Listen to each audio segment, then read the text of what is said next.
Hello everyone and welcome. This is Muse speaking. We have handpicked a wonderful story for today. What if Naruto was reborn as Harry Potter's twin brother and used the Nine Tails to destroy the Dursleys? New videos drop regularly, so subscribe and hit the bell to stay updated. And don't forget to like if you enjoy the story. Shall we begin? Here goes. Chapter 1, The Boy Who Remembered the Dreams always started the same way. A flash of yellow light. A woman's desperate cry. Then pain, searing, burning pain as if his very soul was being torn apart and stuffed somewhere it didn't belong. 7-year-old Naruto Potter jolted awake in the cramped cupboard under the stairs, his breathing ragged. Beside him, his twin brother Harry slumbered on, unaware of the turmoil in Naruto's mind. Moonlight filtered through the cupboard's vent slats, casting zebra stripes across their shared mattress. Naruto ran a hand through his messy blonde hair, so different from Harry's jet black, though they shared the same emerald green eyes. Everyone always commented on it, how unusual for twins to look so different. The Dursleys blamed it on their freakishness. The dreams had been coming more frequently lately. Flashes of another life. Another world. People with headbands and strange powers. A village hidden in leaves. And most disturbing of all, a giant fox with 9 tails that seemed to speak to him from behind enormous gates. Just dreams, Naruto whispered, but something deep inside told him they were more than that. He glanced at Harry, who had a bruise forming on his arm from where Uncle Vernon had grabbed him earlier that day. Something hot and angry flared in Naruto's chest. No one was allowed to hurt his brother. No one. Naruto had always been the more troublesome of the two, quicker to talk back, harder to intimidate. The Dursleys had learned to be warier with him, especially after incidents they couldn't explain. Like the time Dudley's friends had cornered Harry, and suddenly found themselves tripping over nothing. Or when Vernon had raised his hand to strike Naruto, only to find his arm wouldn't move.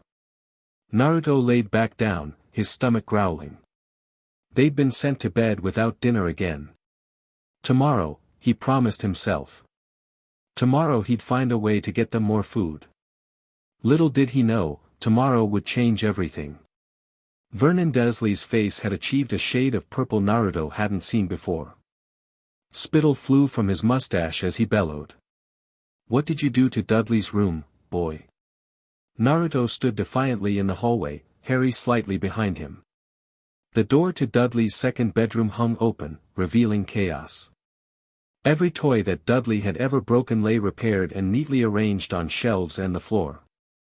Toys that neither Naruto nor Harry had been allowed to touch. "Nothing, sir," Naruto said, meeting Vernon's gaze steadily. "Lies!" Vernon roared, advancing on them. "More of your freakishness. I won't have it in my house." His meaty hand shot out, grabbing Naruto by the collar and slamming him against the wall. The impact knocked the breath from his lungs. "It wasn't him," Harry cried. "It was me. I just wanted to clean, quiet." Vernon's other hand raised, balling into a fist. Something snapped inside Naruto. The world slowed down. Vernon's fist seemed to move through molasses. And suddenly, Naruto wasn't just seeing Vernon, he was seeing a man with silver hair and glasses approaching him with a gleaming blade.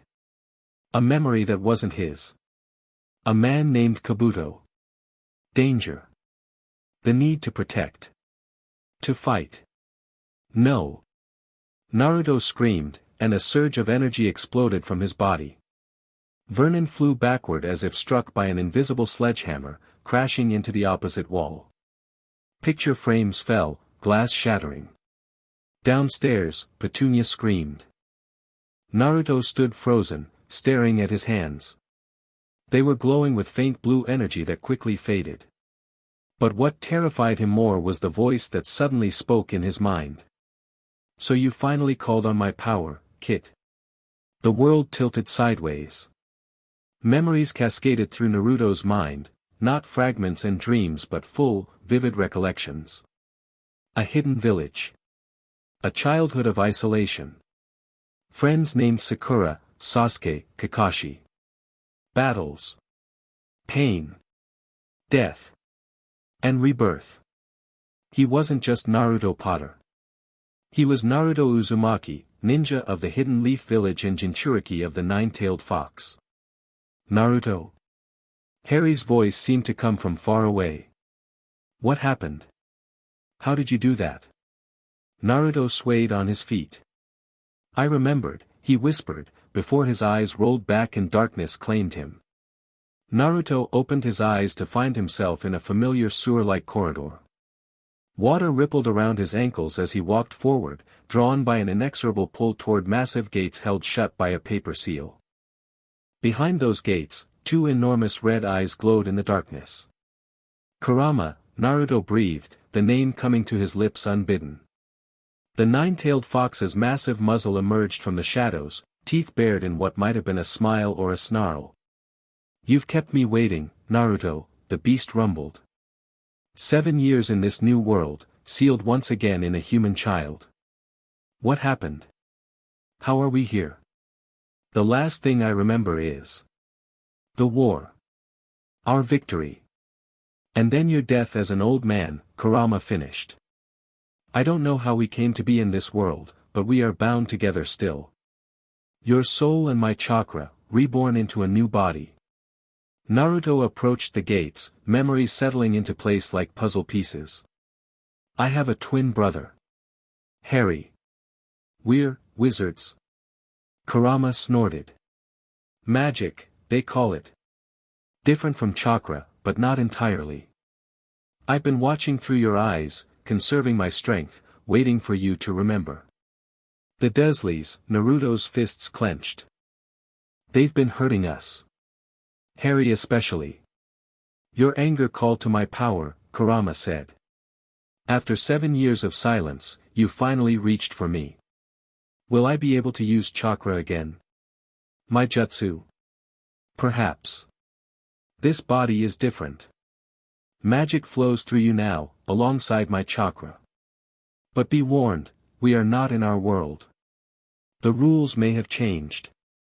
Naruto nodded, a determination filling him that felt both new and achingly familiar. I need to protect Harry. He's my brother now. Then wake up, Kit. He needs you. Naruto returned to consciousness on the cupboard mattress. Harry sat beside him, face pale with worry. You're awake. Harry whispered. Uncle Vernon put us in here after you, after what happened. What did you do to him? Naruto sat up, noticing that hours had passed, sunlight now filtered through the vent. He could hear the Dursleys moving around upstairs, speaking in hushed, frightened tones. Harry, Naruto said, his voice different somehow, older, more certain. There's something I need to tell you. Something I just remembered. Over the next hour, as they huddled in their cupboard prison, Naruto explained. Not everything, Harry wouldn't understand about ninja villages or tailed beasts, but enough. That Naruto had memories of another life. That he had powers. That he could protect them both. So that's why you could always do strange things, Harry said, eyes wide behind his taped glasses. I thought it was just accidents, like when my hair grew back after Aunt Petunia cut it. You have power too, Naruto said. Different from mine, but just as real. We both do. That's why they hate us, why they're afraid. Harry looked doubtful. But if you have powers, why haven't you used them before? Why have we let them treat us like this? Naruto's expression darkened. Because I didn't remember. But now I do. He placed a hand on Harry's shoulder. And things are going to change. The next 3 years passed in a blur of careful rebellion and secret practice. Naruto discovered that accessing his chakra in this new body was difficult, like trying to ride a bicycle with square wheels. Everything worked differently. His old jutsu were beyond his reach, but he could manage small things, enhancing his strength slightly, sensing danger, healing minor injuries faster. And Kurama's chakra, that was different too. When he drew on it, it mingled with something else inside him, something the fox identified as magic. The results were unpredictable but effective. The Dursleys grew increasingly wary of Naruto. Vernon never tried to strike either boy again, not after the incident that had cracked the hallway drywall. Petunia watched Naruto with thinly veiled terror. Only Dudley remained oblivious, though even he learned to direct his bullying elsewhere after finding himself inexplicably tripping whenever he pursued the Potter twins. Harry flourished under Naruto's protection. Where once he had been painfully shy, he now carried himself with quiet confidence. The brothers became inseparable, communicating sometimes with just a look or gesture. Naruto taught Harry meditation techniques to help control his accidental magic, and together they practiced moving small objects without touching them. "Is this what you could do in your other life?" Harry asked one night, having successfully lifted a marble off the cupboard floor with concentration alone. Naruto shook his head. "Not exactly. But close enough." By the time they turned 10, the dynamic in the Dursley household had shifted dramatically. Vernon and Petunia provided adequate food and clothing, if only to avoid unexplainable consequences. The cupboard remained their bedroom, but it had been cleared of spiders, and they'd been allowed to scavenge discarded bookshelves to create makeshift storage.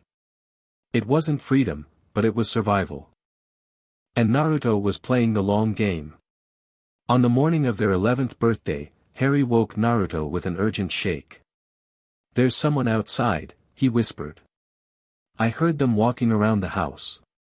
Naruto was instantly alert, extending his senses as Kurama's chakra sharpened his hearing. There were indeed footsteps, heavy ones, circling number 4, Privet Drive.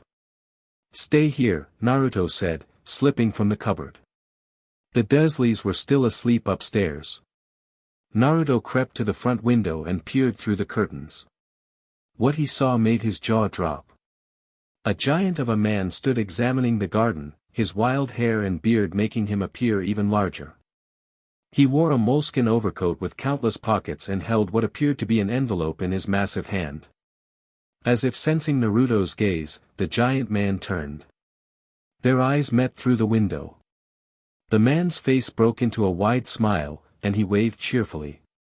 Naruto felt Kurama stir inside him. "This one has magic, but no ill intent," the fox commented. Curious. Before Naruto could decide what to do, the giant approached the door and knocked, a sound like cannon fire that echoed through the house. "Who's there?" Vernon's voice bellowed from upstairs, followed by the sound of his heavy footsteps. The giant knocked again, harder this time. The door frame rattled.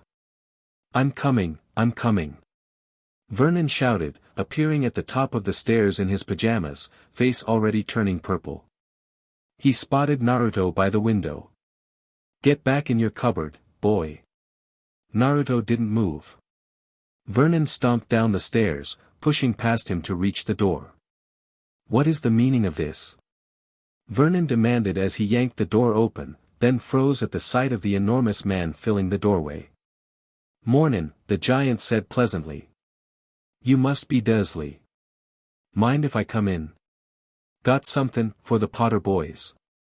Vernon spluttered incoherently as the giant simply stepped around him, ducking to fit through the doorway. His eyes immediately found Naruto. "Blimey," he exclaimed. "Last time I saw you, you was just a baby. You look just like your mum, don't ya? 'Cept the eyes, got your dad's eyes." The giant peered around. "Where's your brother? Harry should be here too." "Who are you?" Naruto asked, slipping naturally into a defensive stance. The giant seemed to remember himself. "Rubius Hagrid, keeper of keys and grounds at Hogwarts." He puffed up proudly. "Course, you wouldn't know about Hogwarts, would ya?" "I forbid it." Vernon suddenly found his voice. "I forbid you to tell them anything." Hagrid turned to Vernon, his expression darkening. "You never told them? About what they are? About their parents? We swore when we took them in that we'd stamp out that dangerous nonsense." Vernon shouted. Harry had emerged from the cupboard, drawn by the commotion. He stood beside Naruto, their shoulders touching in silent solidarity. "You're here about our magic, aren't you?" Harry said quietly. Silence fell. Hagrid looked shocked. Vernon looked apoplectic. Petunia had appeared on the stairs, her face white as a sheet. You know." Hagrid stammered. Naruto stepped forward protectively. "We figured some things out. Not everything. But we know we're different." Hagrid's bushy eyebrows rose nearly to his hairline. Then he broke into a grin that crinkled his entire face. "Smart lads, ain't ya? Just like your parents." He reached into one of his many pockets and pulled out 2 envelopes of yellowish parchment. "Got your Hogwarts letters right here. Happy birthday, by the way."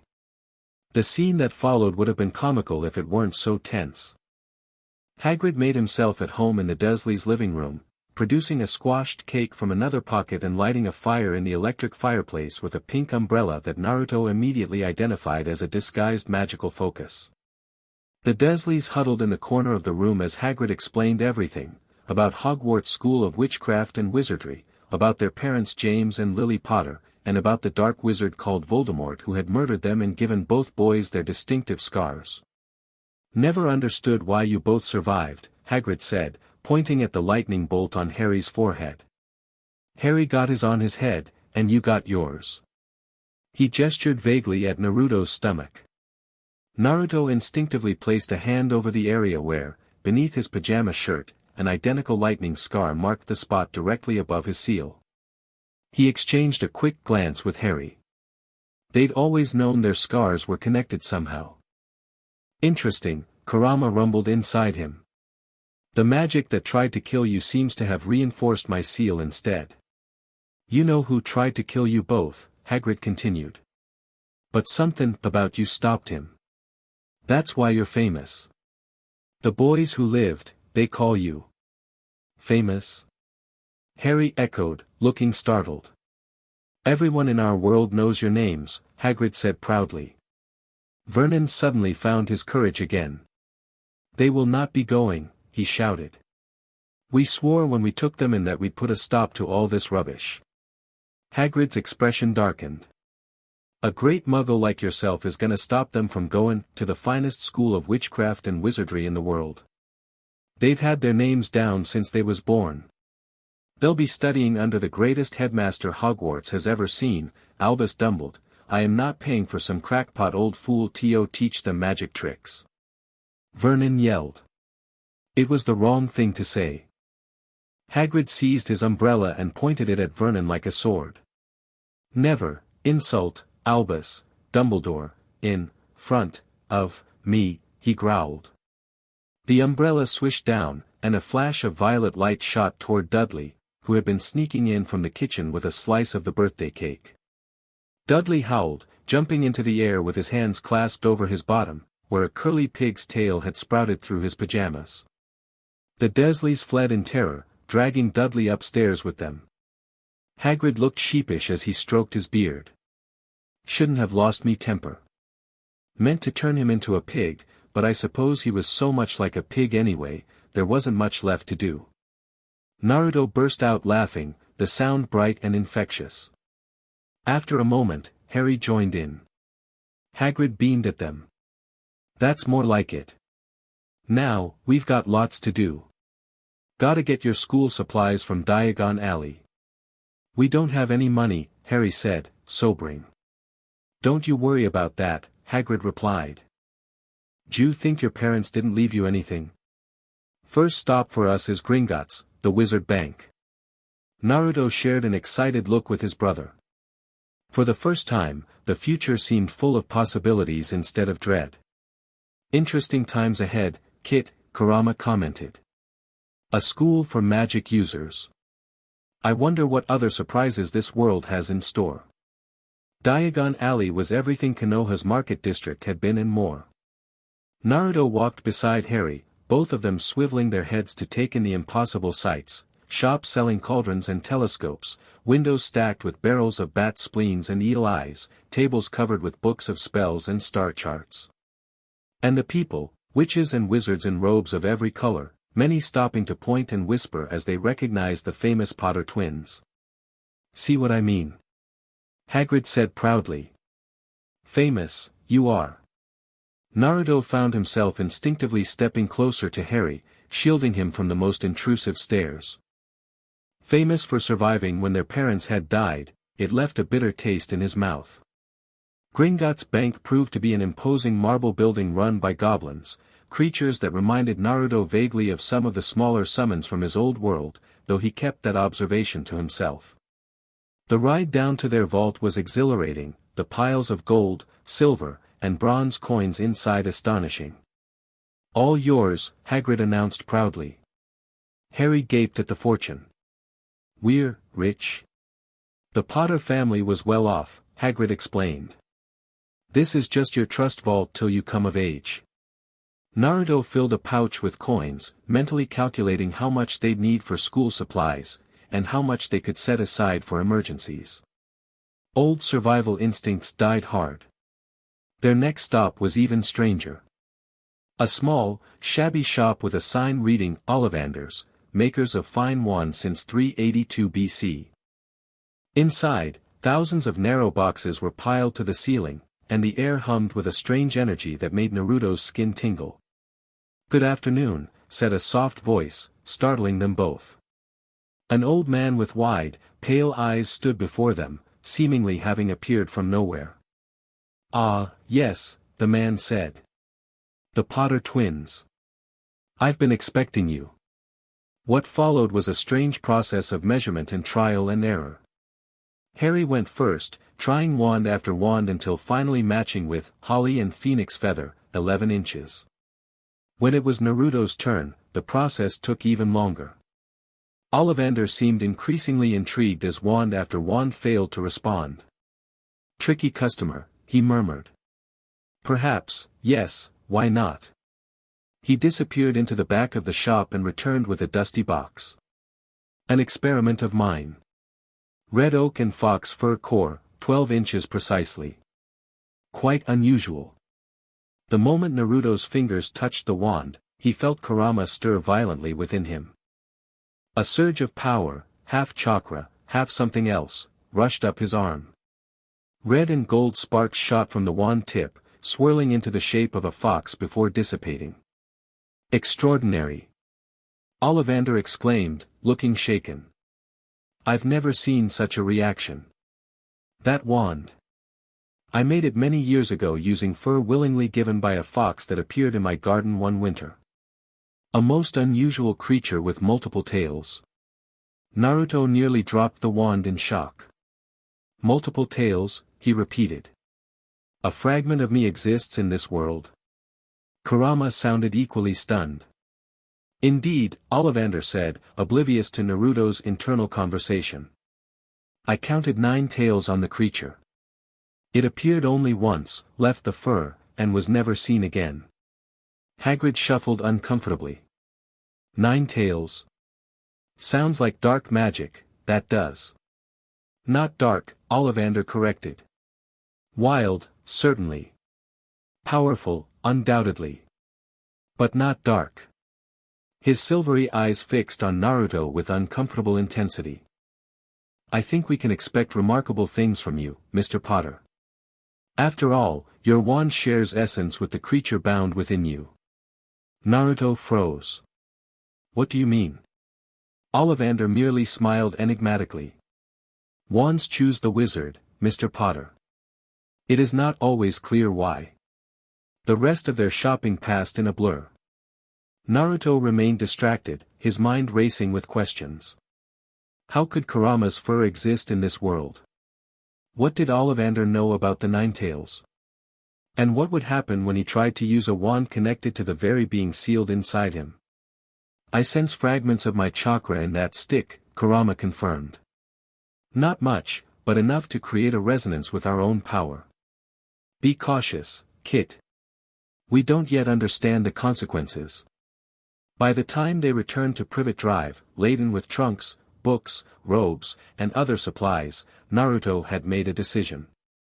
The month remaining before school began would not be wasted. He needed to train, to experiment with this new intersection of chakra and magic. And most importantly, he needed a plan for ensuring the Dursleys never harmed Harry again. The next 4 weeks were a study in careful preparation. While Harry devoured their school books, amazed by the magical world suddenly opened to them, Naruto divided his time between reading and training. In the dead of night, he would slip out to the small park several blocks away, using it as a training ground to test the limits of his abilities. He discovered that while complex jutsu remained beyond his reach, he could manage basic chakra manipulation, enough to climb trees without hands, to enhance his strength and speed, and to sense approaching danger. And when he channeled chakra through his new wand, the results were unpredictable but powerful. "You're going to get in trouble before we even start school," Harry warned one night, watching Naruto practice controlling a small ball of swirling energy, a primitive Rasengan barely the size of a marble. "Better to know what I can do than be surprised later," Naruto replied. "Besides, the Ministry can't tell who's casting spells in a house with underage wizards. Hagrid told us that." The incident that solidified Naruto's resolve came 3 days before their departure for Hogwarts.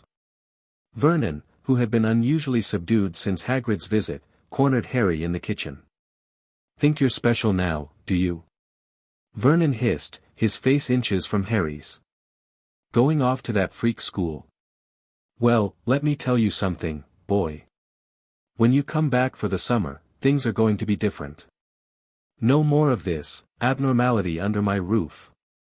Naruto entered the kitchen just as Vernon's spittle sprayed Harry's face. In an instant, he was between them, green eyes flashing dangerously. "Touch him again," Naruto said softly, "and you'll regret it." Vernon sneered.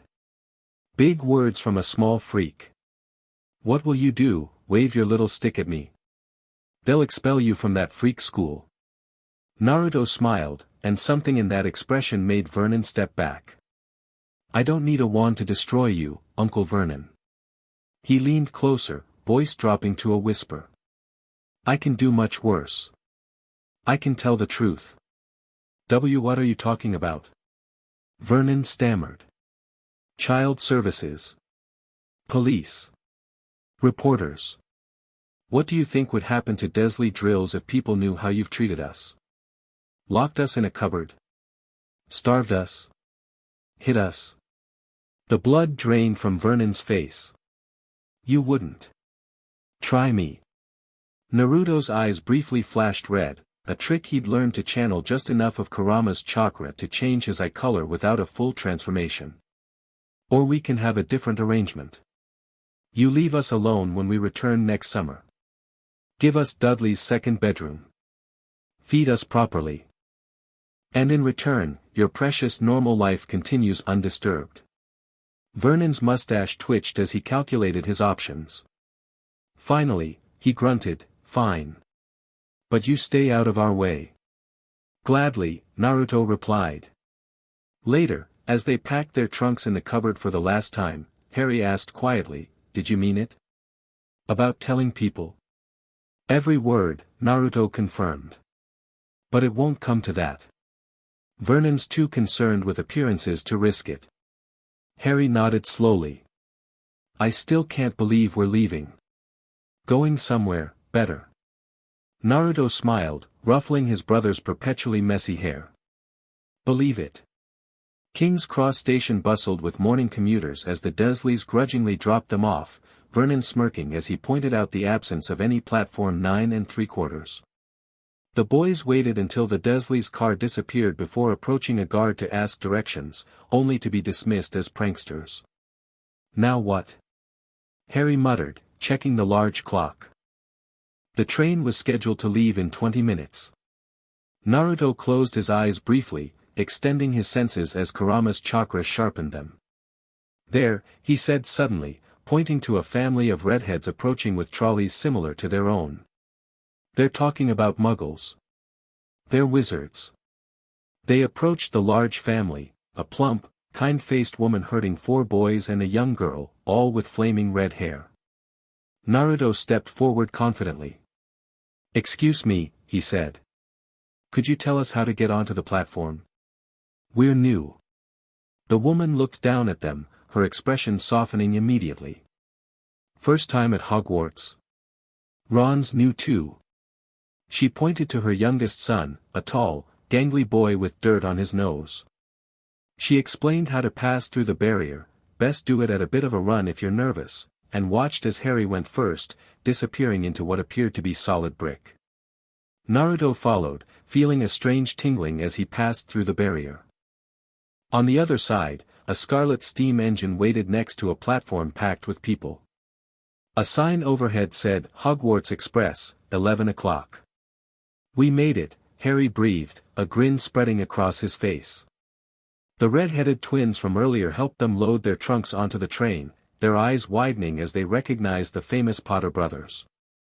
Naruto noticed how Harry shrank from the attention and quickly thanked them before guiding his brother to an empty compartment. As the train pulled out of the station, the compartment door slid open to reveal the youngest red-headed boy, Ron, if Naruto remembered correctly. Anyone sitting there? He asked, pointing to the seats opposite them. Everywhere else is full. Go ahead, Harry replied, seeming relieved at the prospect of company their own age. Ron sat down, staring at them with poorly disguised curiosity before blurting out, Are you really the Potter twins? I heard you were on the train. Naruto chuckled. That's us. I'm Naruto, this is Harry. And have you really got the, you know? Ron pointed at their foreheads. Harry pushed back his bangs to reveal his lightning scar. Naruto, more reluctant, merely nodded. So that's where you know who. Ron trailed off. Yes, Harry said, but we don't remember it. Nothing. Ron looked eager and disappointed all at once. Just a lot of green light, Harry said. Naruto remained silent. He remembered more, a high, cold laugh and searing pain as his soul seemed to tear apart, but those weren't memories he cared to share.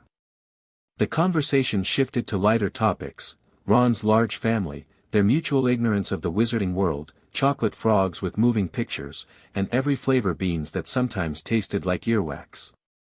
Naruto found himself warming to Ron's straightforward manner and obvious wonder at meeting the famous Potter twins. Their peaceful journey was interrupted when a round-faced boy named Neville came looking for his lost toad, followed shortly by a girl with bushy brown hair and rather large front teeth, already wearing her Hogwarts robes. Has anyone seen a toad? Neville's lost one, she said in a bossy sort of voice. We already told him we haven't seen it, Ron replied, but the girl wasn't listening. Her eyes had fixed on the wand in his hand, he'd been about to show them a spell. Oh, are you doing magic? Let's see it, then. She sat down, looking expectant. Ron looked taken aback but cleared his throat. Sunshine, daisies, buttermellow, turn this stupid, fat rat yellow. He waved his wand, but nothing happened to the fat gray rat sleeping on his lap. The girl launched into a critique of the spell and a rapid introduction. I'm Hermione Granger, by the way. And you are? Ron Weasley, Ron muttered. Harry Potter, Harry offered. And this is my brother, Naruto. Hermione's eyes widened. Are you really? I know all about you, of course. I got a few extra books for background reading, and you're in modern magical history and the rise and fall of the dark arts and great wizarding events of the 20th century. We are. Harry looked dazed. Goodness, didn't you know? I'd have found out everything I could if it was me, Hermione said.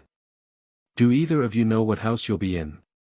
I've been asking around, and I hope I'm in Gryffindor, it sounds by far the best. Anyway, I'd better go look for Neville's toad. You should change into your robes, I expect we'll be arriving soon. She left, taking Neville with her. Whatever house she's in, I hope I'm not in it, Ron said, throwing his wand back into his trunk. Stupid spell, George gave it to me, bet he knew it was a dud. What house are your brothers in? Asked Harry. Gryffindor, Ron replied, gloom settling over his features. Mom and Dad were in it, too. I don't know what they'll say if I'm not. I suppose Ravenclaw wouldn't be too bad, but imagine if they put me in Slytherin. That's the house Voldemort was in? Harry asked, causing Ron to flinch at the name. Yeah, Ron confirmed, flopping back into his seat. Naruto had been quiet during this exchange, observing. The houses reminded him vaguely of the ninja villages, though the division seemed more arbitrary. Still, he could see how such sorting might create unnecessary rivalries. Humans and their need to divide themselves, Kurama commented. Same in any world, it seems. Their conversation was interrupted again when the compartment door slid open to reveal 3 boys. 2 were thick-set and looked like bodyguards. The third was pale with slick-back blonde hair and a pointed face. Is it true? The pale boy asked. They're saying all down the train that the Potter twins are in this compartment. So it's you two, is it? Yes, Harry replied cautiously. The boy introduced himself as Draco Malfoy, his companions as Crabbe and Goyle. His eyes lingered on Ron with obvious disdain. No need to ask who you are. Red hair, freckles, and second-hand robes. You must be a Weasley. He turned back to the twins. You'll soon find that some wizarding families are better than others. You don't want to go making friends with the wrong sort. I can help you there. He extended his hand, but before Harry could respond, Naruto spoke up. I think we can tell the wrong sort for ourselves, thanks, he said coolly, rising to his feet. Though shorter than Malfoy, something in his posture, the balanced stance of a trained fighter, made the pale boy hesitate. A pink tinge appeared on Malfoy's cheeks. I'd be careful if I were you, Potter. Unless you're a bit politer, you'll go the same way as your parents. They didn't know what was good for them either. Harry stood up too, angry, but Naruto placed a restraining hand on his shoulder. Say that again, Naruto said quietly, his eyes fixing on Malfoy with an intensity that made the boy step back involuntarily. Going to fight us, are you? Malfoy sneered, though his voice lacked conviction. Naruto didn't rise to the bait. He simply smiled, a predator's smile that didn't reach his eyes. I don't need to fight you. Just remember that enemies are easier to make than friends, and much harder to get rid of. An awkward silence fell. Then Goyle let out a sudden yell, jumping back from Ron's trunk. Scabbers the rat hung from his finger, sharp teeth sunk deep into Goyle's knuckle. Malfoy and Crabbe backed away as Goyle swung Scabbers around until the rat finally flew off and hit the window. The 3 boys disappeared at once, perhaps fearing more hidden animals or the confrontation with Naruto. That was brilliant, Ron said, looking at Naruto with newfound respect. He's always been like that, Harry explained, a hint of pride in his voice. No one messes with Naruto. The rest of the journey passed pleasantly, with Ron sharing stories of the wizarding world and Naruto and Harry contributing carefully edited tales of life with the Dursleys. By the time they pulled into Hogsmeade Station, night had fallen, and excitement had replaced their earlier nervousness. Hagrid's familiar voice called out, "Fur's years. Fur's years over here." His bearded face beamed at the sight of them. All right there, Harry. Naruto. Come on, follow me, any more Fur's years? Mind your step, now. They followed Hagrid down a steep, narrow path that opened suddenly onto the edge of a great black lake. Perched atop a mountain on the other side, windows sparkling in the night, was a vast castle with many turrets and towers. No more than 4 to a boat. Hagrid called, pointing to a fleet of little boats sitting in the water by the shore. Naruto and Harry were joined in their boat by Ron and Hermione. As the fleet glided across the smooth, glass-like surface of the lake, Naruto found himself oddly moved by the sight of Hogwarts Castle. It wasn't Konoha, but perhaps it could be home. It has potential, Kurama agreed, his usual gruffness softened by the majestic view. More promising than that cupboard, at least.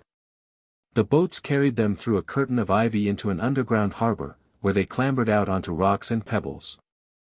Hagrid, after finding Neville's toad, led them up a passageway in the rock until they emerged onto smooth, damp grass in the shadow of the castle. A tall, black-haired witch in emerald-green robes awaited them at the huge oak front door.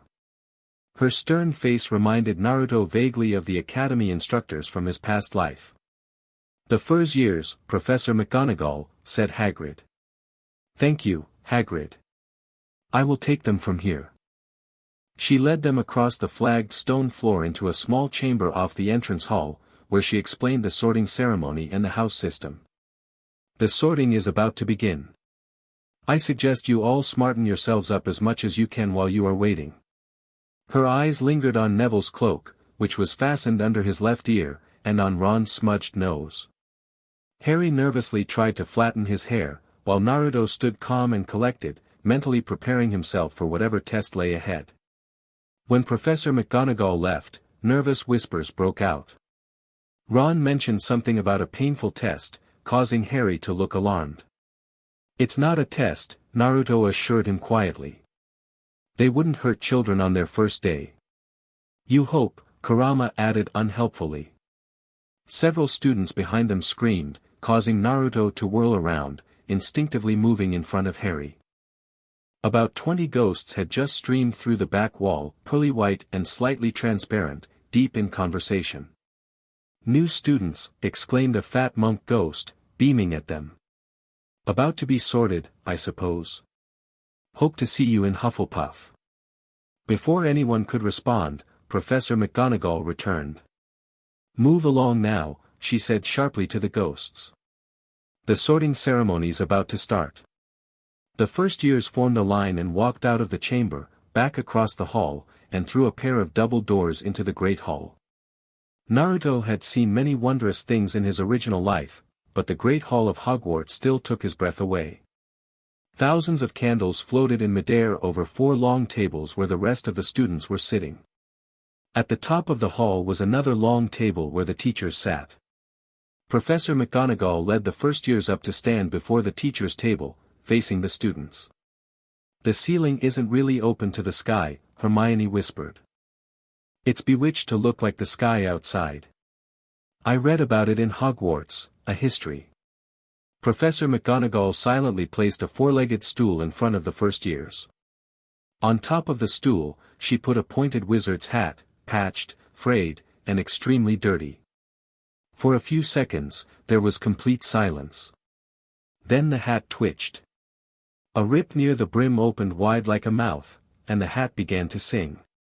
The song explained the attributes of each house: brave Gryffindor, loyal Hufflepuff, wise Ravenclaw, and cunning Slytherin. When it finished, the whole hall burst into applause. "So we just try on the hat?" Ron whispered, looking relieved. "I'll kill Fred," he was going on about wrestling a troll. Professor McGonagall stepped forward with a long roll of parchment. "When I call your name, you will put on the hat and sit on the stool to be sorted." The sorting began. Naruto watched as, one by one, students approached the stool, placed the hat on their heads, and were assigned to houses. Sometimes the hat shouted out the house immediately, other times, it took a moment to decide. Hermione Granger was sorted into Gryffindor, causing Ron to groan. Neville Longbottom also went to Gryffindor after a long deliberation. Draco Malfoy swaggered forward when his name was called and got his wish at once. The hat had barely touched his head when it screamed, "Slytherin." Finally, Potter, Harry, was called. Whispers suddenly broke out like little hissing fires all over the hall. "Potter, did she say? The Harry Potter?" Harry walked forward, visibly nervous. Naruto gave him an encouraging nod as he sat on the stool and the hat dropped over his eyes. The hall waited in tense silence. A minute passed, 2 minutes. Finally, the hat shouted, "Gryffindor."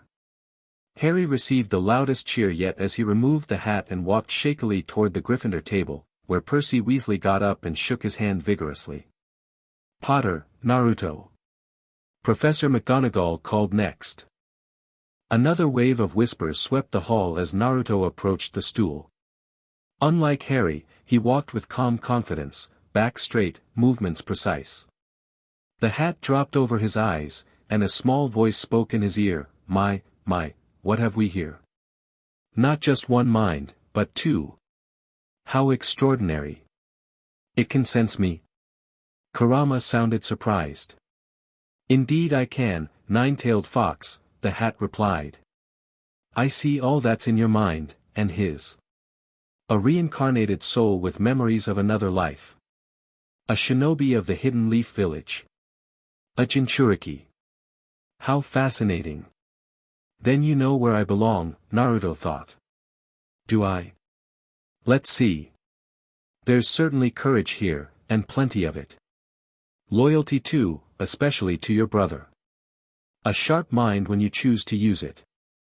An ambition, oh yes, you want to protect your brother at all costs, to become strong enough that no one can threaten either of you again. Just not Slytherin, Naruto thought. I need to stay with Harry. Are you sure? Slytherin could help you achieve greatness, with that cunning mind of yours. My brother needs me, Naruto insisted. And I need to keep an eye on him. The hat seemed to chuckle. Very well, I see your determination. Best be Gryffindor. Naruto removed the hat to thunderous applause from the Gryffindor table. He made his way over, sitting beside Harry, who looked immensely relieved. We did it, Harry whispered, grinning. Was there ever any doubt? Naruto replied, though privately he wondered what would have happened if the hat had ignored his preference. Ron was sorted into Gryffindor as well, collapsing into the chair opposite the Potter twins with obvious relief. The sorting concluded with Zabini, Blaze, becoming a Slytherin. Albus Dumbledore got to his feet, beaming at the students with his arms opened wide. Welcome, he said. Welcome to a new year at Hogwarts. Before we begin our banquet, I would like to say a few words, nitwit. Blubber. Oddment. Tweak. Thank you. As he sat back down, the tables suddenly filled with food, more food than Naruto had seen in his entire life at the Dursleys. Roast beef, roast chicken, pork chops, lamb chops, sausages, bacon, steak, potatoes, Yorkshire pudding, peas, carrots, gravy, and more. Harry's eyes widened comically. Is this all for us? Dig in, Ron advised, already piling his plate high. Naruto needed no further encouragement, serving himself generous portions of everything within reach.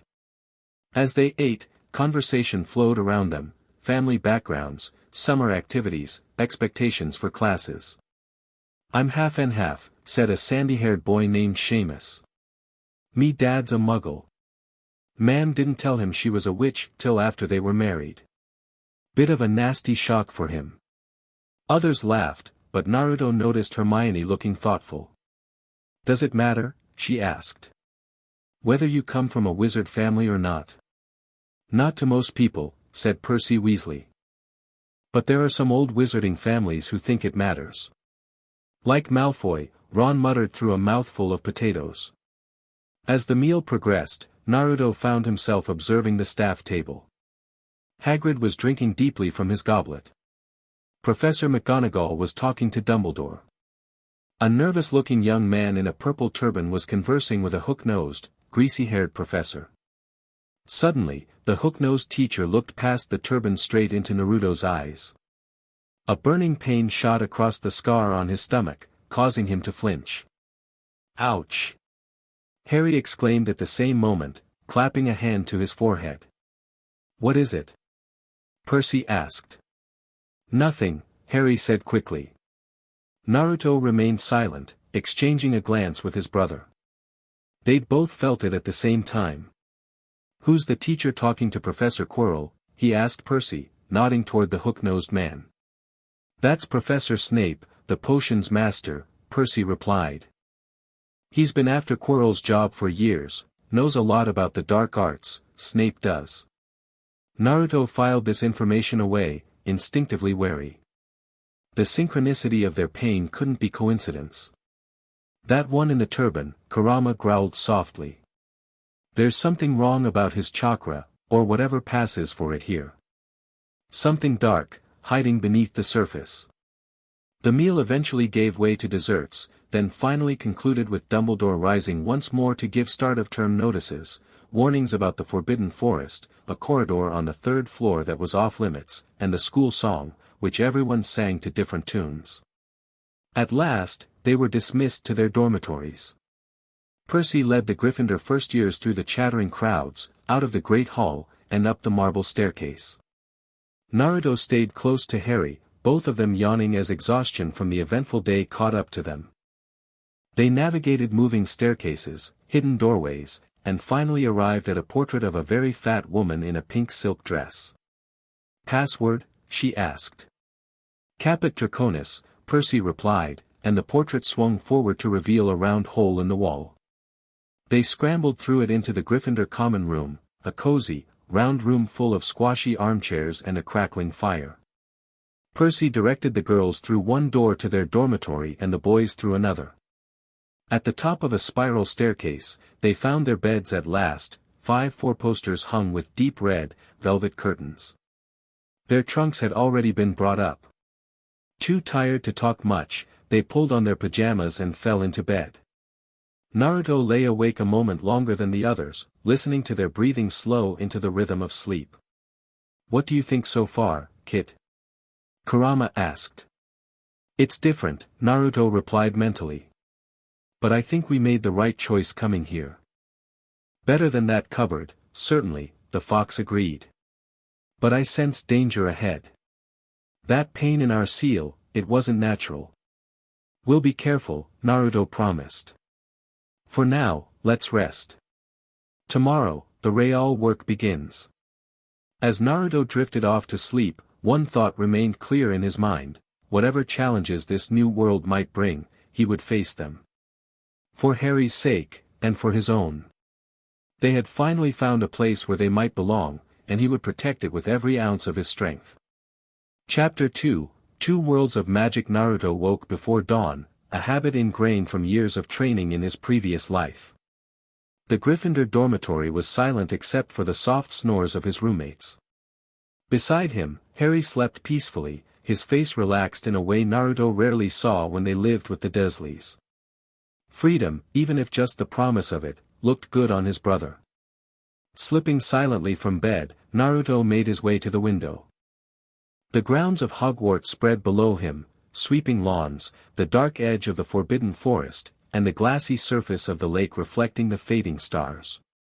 It was beautiful, but more importantly, it was vast. Perfect for training.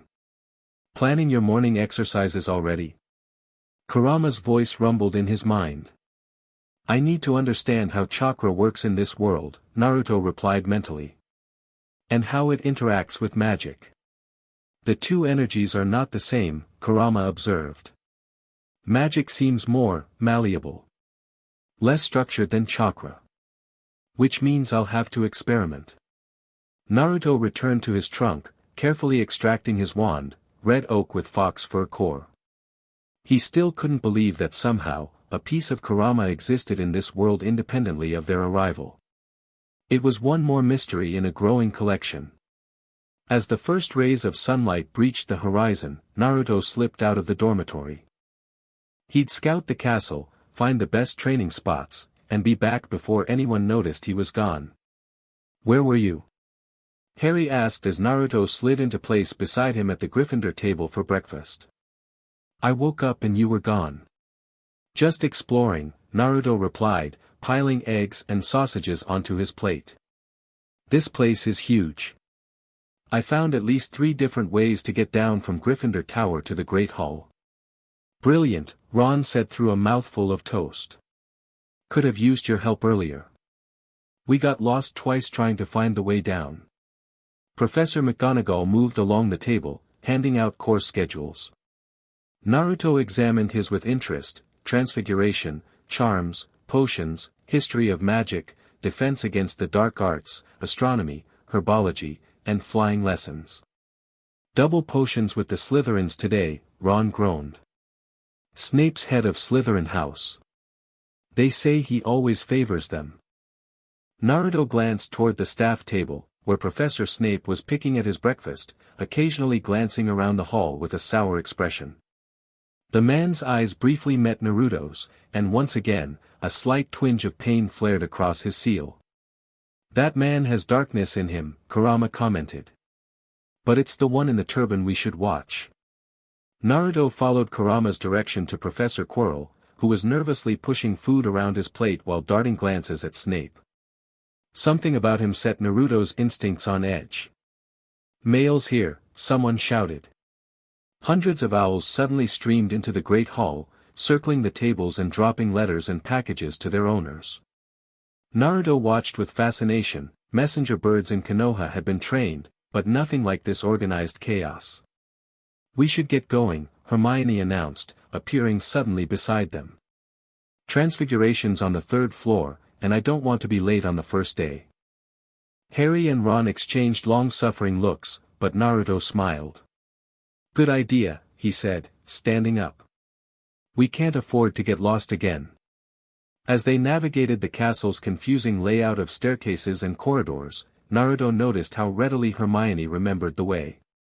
Her practical intelligence reminded him a little of Sakura, though hopefully without the tendency to punch him when annoyed. Transfiguration proved as challenging as McGonagall had warned. After transforming her desk into a pig and back, she set them to turning matches into needles.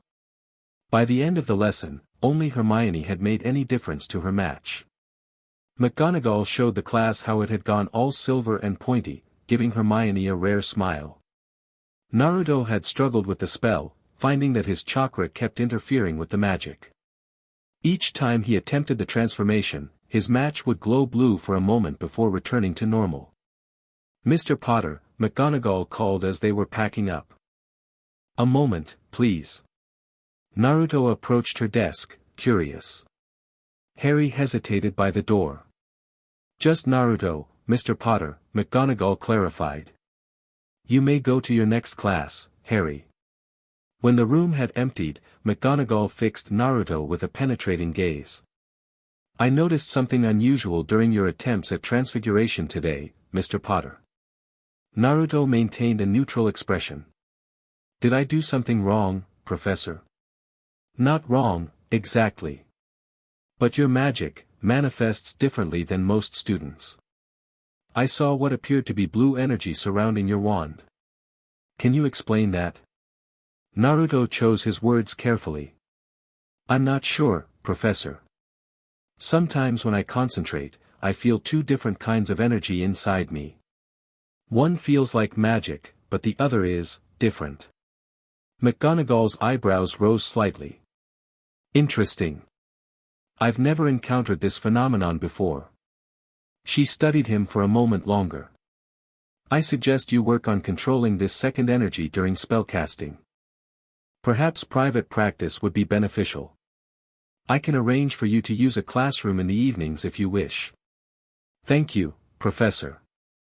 I'd appreciate that." She nodded. "I'll make the arrangements. Now, off to your next class before you're late." As Naruto hurried to Charms, Kurama chuckled darkly. "Not even a full day, and already you've drawn attention." "I need to be more careful," Naruto agreed. "But at least now I'll have a place to practice." The week progressed in a blur of new classes and experiences. History of magic was taught by a ghost, Professor Binns, who droned on so monotonously that even Hermione struggled to stay attentive. Herbology took place in the greenhouses behind the castle, where they learned about magical plants under Professor Sprout's cheerful instruction. Defense against the dark arts, which everyone had looked forward to, proved disappointing as Professor Quirrell seemed afraid of his own subject, his classroom reeking of garlic. On Friday morning, Harry received his first piece of mail, a note from Hagrid inviting them to tea that afternoon. Naruto agreed to accompany Harry, curious to learn more about the gentle giant who had introduced them to the wizarding world. "What have we got today?" Harry asked as he poured sugar on his porridge. "Double potions with the Slytherins," said Ron. "Snape's head of Slytherin house. They say he always favors them." Potions took place down in the dungeons. It was colder here than in the main castle, and the jars of pickled animals floating in glass jars along the walls made the place feel eerie. Snape started the class with roll call, pausing at Harry's name. "Ah, yes," he said softly, "Harry Potter. Our new celebrity."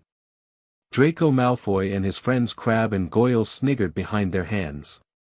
When Snape reached Naruto's name, his black eyes lingered even longer. "And the other Potter? How unusual." His gaze flicked briefly to Naruto's midsection, where his scar lay hidden beneath his robes. Snape finished calling the names and looked up at the class. His eyes were black like Sasuke's had been, but lacked the hidden warmth that Naruto had eventually discovered in his old friend and rival. These were cold, empty, and made you think of dark tunnels. "You are here to learn the subtle science and exact art of potion making," he began. His voice was barely more than a whisper, but they caught every word. "As there is little foolish wand-waving here, many of you will hardly believe this is magic. I don't expect you will really understand the beauty of the softly simmering cauldron with its shimmering fumes, the delicate power of liquids that creep through human veins, bewitching the mind, and snaring the senses. I can teach you how to bottle fame, brew glory, even stopper death, if you aren't as big a bunch of dunderheads as I usually have to teach." Silence followed this little speech. Naruto glanced at Harry, who was frantically scribbling notes, clearly determined not to be labeled a dunderhead. Hermione was on the edge of her seat, looking desperate to prove she wasn't a dunderhead either. "Potter." Snape suddenly snapped. "Harry Potter. What would I get if I added powdered root of asphodel to an infusion of wormwood?" Harry glanced at Ron, who looked as stumped as he was. Hermione's hand shot into the air. "I don't know, sir," Harry said quietly. Snape's lips curled into a sneer. "Tut, tut, fame clearly isn't everything. Let's try again. Potter, where would you look if I told you to find me a bezoar?" Hermione stretched her hand as high as it would go, but Harry clearly didn't have the faintest idea what a bezoar was. "I don't know, sir." "Thought you wouldn't open a book before coming, Potter." Snape's cold eyes moved to Naruto. "Perhaps your brother can enlighten us. What is the difference, Potter, between monkshood and wolfsbane?" Naruto met Snape's gaze evenly. Unlike Harry, he had skimmed through most of their textbooks, finding similarities between potion ingredients and medicinal herbs he'd used in his previous life. "They're the same plant, Professor," Naruto answered calmly. "Also called aconite. And a bezoar comes from a goat's stomach, it can counteract most poisons." Snape's expression flickered with surprise before settling back into displeasure. "Correct. Though you missed the first question. Asphodel and wormwood make a sleeping potion so powerful it is known as the draught of living death." He turned to the rest of the class. "Well, why aren't you all copying that down?" There was a sudden rummaging for quills and parchment.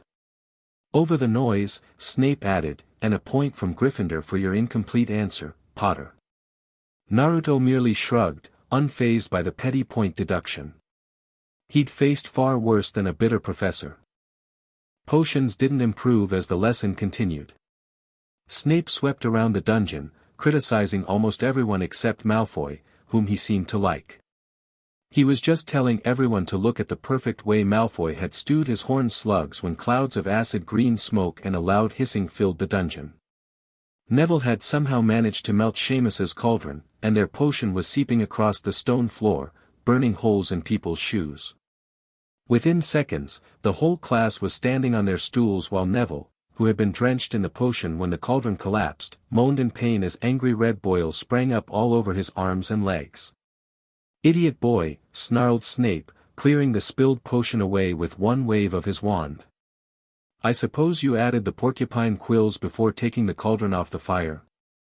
Neville whimpered as boils started to pop up all over his nose. "Take him up to the hospital wing," Snape spat at Seamus. Then he rounded on Harry and Ron, who had been working next to Neville. "You, Potter, why didn't you tell him not to add the quills? Thought he'd make you look good if he got it wrong, did you?" "That's another point from Gryffindor." This was so unfair that Harry opened his mouth to argue, but Ron kicked him behind their cauldron. "Don't push it," he muttered. I've heard Snape can turn very nasty. Naruto, however, had been watching the accident unfold from across the room. He raised his hand. Yes, Potter. Snape's voice dripped with disdain. Professor, Harry and Ron were focused on their own cauldron. I saw what happened. Neville's mistake was an accident. If anyone should have noticed, it was me, since I was closer. Naruto's tone remained respectful but firm. The dungeon went silent. Students stared, wide-eyed, as Snape's face darkened. Are you questioning my judgment, Potter? No, sir. Just providing relevant information. For a moment, tension crackled between them. Then Snape's lips curled into a cold smile. Very well. Since you're so eager to take responsibility, you can serve detention with me tonight. 8 o'clock. Naruto nodded, unperturbed. Yes, Professor. As they climbed the steps out of the dungeon an hour later, Harry turned to Naruto. Why did you do that? Now you've got detention. Naruto shrugged. It wasn't fair for him to blame you. Besides, detention doesn't scare me. Snape's horrible, said Ron consolingly. He's always taking points from Fred and George too. Don't take it personally. Naruto didn't respond, but his mind was working. Snape's animosity seemed focused primarily on Harry, with some spillover to Naruto. He wondered what history lay behind that hatred. That man bears old grudges, Kurama observed. I can smell it on him. At 2:55, they left the castle and made their way across the grounds to Hagrid's small wooden house on the edge of the Forbidden Forest. Harry knocked on the door, and a frantic scrabbling and several booming barks answered. Then Hagrid's voice rang out, back, Fong, back. Hagrid's big, hairy face appeared in the crack as he pulled the door open. Hang on, he said. Back, Fong. He let them in, struggling to keep a hold on the collar of an enormous black boarhound. The interior was a single room. Hams and pheasants hung from the ceiling, a copper kettle boiled on the open fire, and in the corner stood a massive bed with a patchwork quilt. Make yourselves at home, said Hagrid, letting go of Fong, who bounded straight at Ron and started licking his ears. This is Ron, Harry introduced. Hagrid poured boiling water into a large teapot and put rock cakes onto a plate. Another Weasley, said Hagrid, glancing at Ron's freckles. I spent half me life chasin' your twin brothers away from the forest. The rock cakes were shapeless lumps that nearly broke their teeth, but they pretended to enjoy them as they told Hagrid about their first week of classes. Naruto listened as Harry explained about Snape's lesson, careful to make it sound less personal than it had been. But he seemed to really hate us, Harry finished. Rubbish, said Hagrid, though he didn't quite meet Harry's eyes. Why should he? Naruto caught the evasion immediately. You know something about it, he said, not a question but a statement. Hagrid busied himself with refilling their teacups. Don, know what you're talking about. It's about our parents, isn't it? Naruto pressed gently. Hagrid's hand stilled momentarily before he shook his head. That's ancient history, that is. Not for me to say. Naruto decided not to push further, but filed away the reaction. Something in Snape's past connected him to James and Lily Potter, and it wasn't positive. The conversation shifted to lighter topics until Harry noticed a cutting from the Daily Prophet lying on the table. It was an article about a break-in at Gringotts Bank on July 31st, their birthday, the very day they had visited the bank with Hagrid. Hagrid, said Harry. That Gringotts break-in happened on our birthday. It might have been happening while we were there. Hagrid definitely didn't meet Harry's eyes this time. He grunted and offered him another rock cake.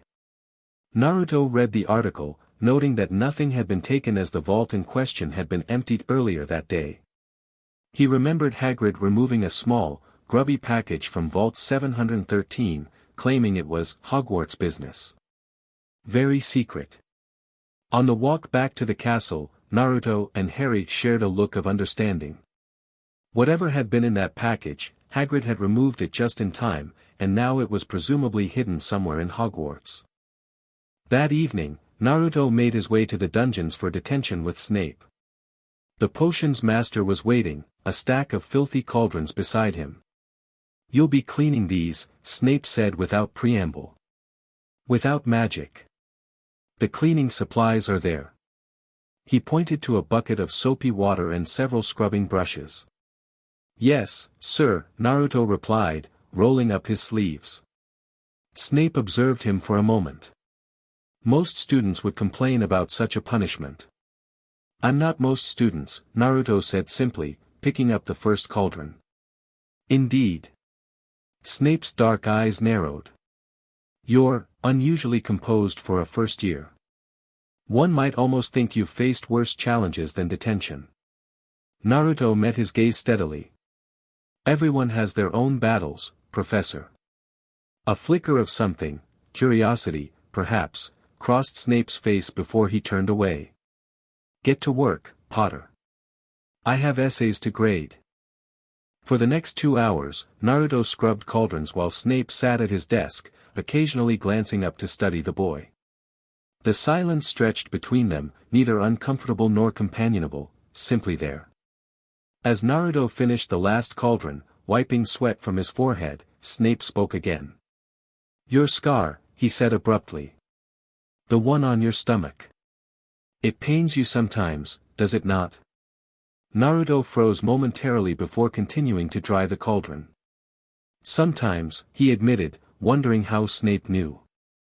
"And your brother's scar? Does it hurt at the same time?" "Why do you ask, Professor?" Snape's lips thinned. "Curiosity. The Dark Lord left his mark on both of you. Such marks often have unexpected properties. Like pain when certain people are nearby?" Naruto asked pointedly. Snape stiffened. "What are you implying, Potter?" "Nothing, sir. Just that we've noticed patterns in when our scars hurt." For a long moment, they stared at each other, an unspoken challenge hanging in the air. Then Snape waved dismissively. "You're finished. Get back to your dormitory before curfew." Naruto nodded, gathering the cleaning supplies. At the door, he paused. "Professor? Whatever grudge you have against our father. Harry and I aren't him." Snape's face turned white with anger. "Get out," he hissed. Naruto left without another word, but as he walked back to Gryffindor Tower, he considered the interaction. Snape knew more about their scars than he was sharing. And his reaction to the mention of their father confirmed Naruto's suspicions about an old grudge. "That one is dangerous," Kurama warned. "But not necessarily an enemy." "I know," Naruto agreed. "But if he knows something about our scars, about Voldemort, then we'll find out what it is. In time." The following week brought their first flying lesson with Madame Hooch, a sharp-eyed witch with short grey hair. The Gryffindors would be learning with the Slytherins, much to everyone's dismay. "Just what I always wanted," said Harry darkly. "To make a fool of myself on a broomstick in front of Malfoy." "You don't know that you'll make a fool of yourself," said Hermione reasonably. "Anyway, I'm sure lots of people from wizard families are just as nervous." Malfoy certainly did talk about flying a lot. He complained loudly about first years never getting on the house Quidditch teams and told long, boastful stories that always seemed to end with him narrowly escaping muggles in helicopters. At 3:30 that afternoon, the Gryffindors hurried down the front steps onto the grounds for their flying lesson. The Slytherins were already there, as were 20 broomsticks lying in neat lines on the ground. Madame Hooch arrived and barked, "Well, what are you all waiting for? Everyone stand by a broomstick. Come on, hurry up." Naruto glanced down at his broom. It was old and some of the twigs stuck out at odd angles. He'd read about flying but hadn't been particularly eager to try it. In his previous life, he'd leapt through trees and across rooftops with chakra-enhanced speed and agility. Flying on a stick seemed both primitive and unnecessarily risky by comparison. Stick out your right hand over your broom, called Madam Hooch at the front, and say, up. Up, everyone shouted. Harry's broom jumped into his hand at once, one of the few that did. Naruto's rose halfway before dropping back to the ground. Hermione's simply rolled over, and Neville's hadn't moved at all. Naruto tried again, this time focusing a small amount of chakra into his command. Up. The broom shot into his hand so forcefully it nearly pulled him off balance. Careful with the chakra, Kurama cautioned. These tools aren't designed for our power. Madam Hooch then showed them how to mount their brooms without sliding off the end and walked up and down the rows correcting their grips. Harry and Ron were delighted when she told Malfoy he'd been doing it wrong for years. Now, when I blow my whistle, you kick off from the ground, hard, said Madam Hooch. Keep your broom steady, rise a few feet, and then come straight back down by leaning forward slightly. On my whistle, 3, 2, but Neville, nervous and jumpy and frightened of being left on the ground, pushed off hard before the whistle had touched Madam Hooch's lips. Come back, boy, she shouted, but Neville was rising straight up like a cork shot out of a bottle, 12 feet, 20 feet. His scared white face looked down at the ground falling away, he gasped, slipped sideways off the broom and, Naruto reacted without thinking. He channeled chakra to his feet and legs, pushed off hard, and leapt into the air, much higher than any normal jump should have allowed. He caught Neville mid-fall, twisting to take the brunt of the impact as they crashed back to earth. They landed with a thud, Naruto absorbing most of the force through his legs and back. The breath was knocked from his lungs, but he maintained his grip on Neville, ensuring the boy wasn't hurt. Mr. Potter. Madam Hooch was running toward them, her face as white as Neville's. What in Merlin's name was that? Students gathered around, mouths agape. Naruto stood, helping a trembling Neville to his feet. Just good reflexes, Madam Hooch, Naruto said casually. My brother and I used to climb trees a lot. I saw Neville falling and just jumped. That was not a normal jump, she said sharply. No first year could leap that high. Adrenaline, maybe? Naruto suggested innocently. Madam Hooch looked unconvinced, but her concern for Neville took precedence. Are you hurt, Longbottom? Neville shook his head, still trembling. And no, ma'am. Naruto caught me. Yes, well. Quite impressive reflexes indeed, Mr. Potter. 5 points to Gryffindor for quick thinking. She turned back to the class. Everyone is to keep their feet firmly on the ground while I take Mr. Longbottom to the hospital wing for a calming draft. If I see a single broom in the air, the one riding it will be out of Hogwarts before they can say, Quidditch. As Madam Hooch led Neville away, Malfoy burst into laughter.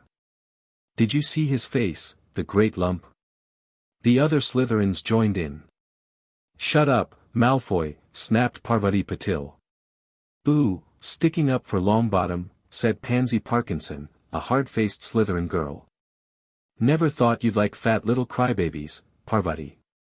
Look, said Malfoy, darting forward and snatching something out of the grass. It's that stupid thing Longbottom's gran sent him. The remembrall glittered in the sun as he held it up. Give that here, Malfoy, said Harry quietly. Everyone stopped talking to watch. Malfoy smiled nastily. I think I'll leave it somewhere for Longbottom to find, how about, up a tree? Give it here. Harry yelled, but Malfoy had leapt onto his broomstick and taken off. Naruto placed a restraining hand on Harry's arm as his brother reached for his own broom. Don't, he warned. You heard Madam Hooch. But Malfoy, I'll handle it.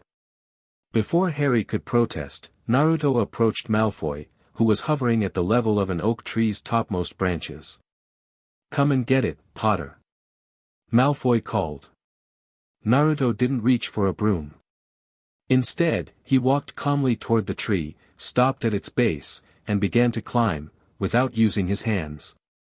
He simply placed one foot on the trunk, then the other, and walked vertically up the tree as if it were flat ground.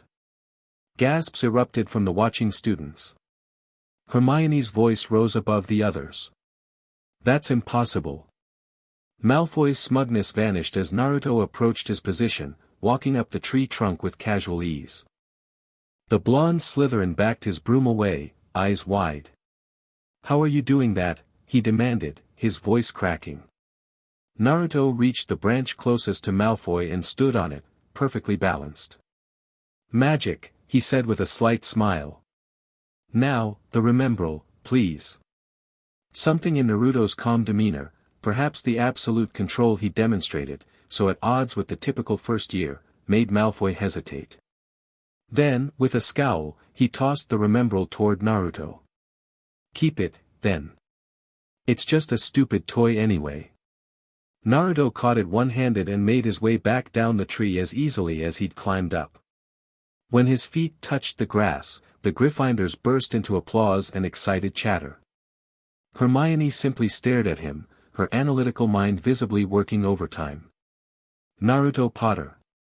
Professor McGonagall was running toward them, her face a mask of shock. What on earth did you just do? Before Naruto could answer, Malfoy landed beside them, smirking. Potter was showing off, Professor. Walking up trees like some kind of circus performer. I saw everything from my window, Mr. Malfoy, McGonagall snapped. Including you taking Mr. Longbottom's property and flying when Madame Hooch expressly forbade it. That will be detention and 5 points from Slytherin. Malfoy's face fell. McGonagall turned back to Naruto, her expression stern but curious. Mr. Potter, come with me, please. Naruto handed the remembrall to Harry. Keep this for Neville, he said quietly before following McGonagall toward the castle. Professor McGonagall led Naruto not to her office but to an empty classroom. She closed the door and cast a quick spell, Muffliato, Naruto heard her murmur. Now, Mr. Potter, I would like an explanation of what I just witnessed. That was not a standard magical technique taught at Hogwarts. Naruto weighed his options. Total honesty was impossible, she wouldn't believe the truth about his reincarnation. But perhaps a partial explanation. It's something I discovered I could do when I was younger, he said carefully. Focusing my energy into different parts of my body to enhance my physical abilities. McGonagall's eyebrows rose. You're describing a form of wandless magic that most adult wizards cannot accomplish. Not exactly magic, Professor. It feels different. When I use my wand, the energy flows differently. Naruto hesitated, then decided to demonstrate. He held up his hand, concentrating until a faint blue glow of chakra surrounded it. This is what I used to climb the tree. McGonagall stared, clearly astonished. Remarkable, she whispered. I've never seen anything quite like it.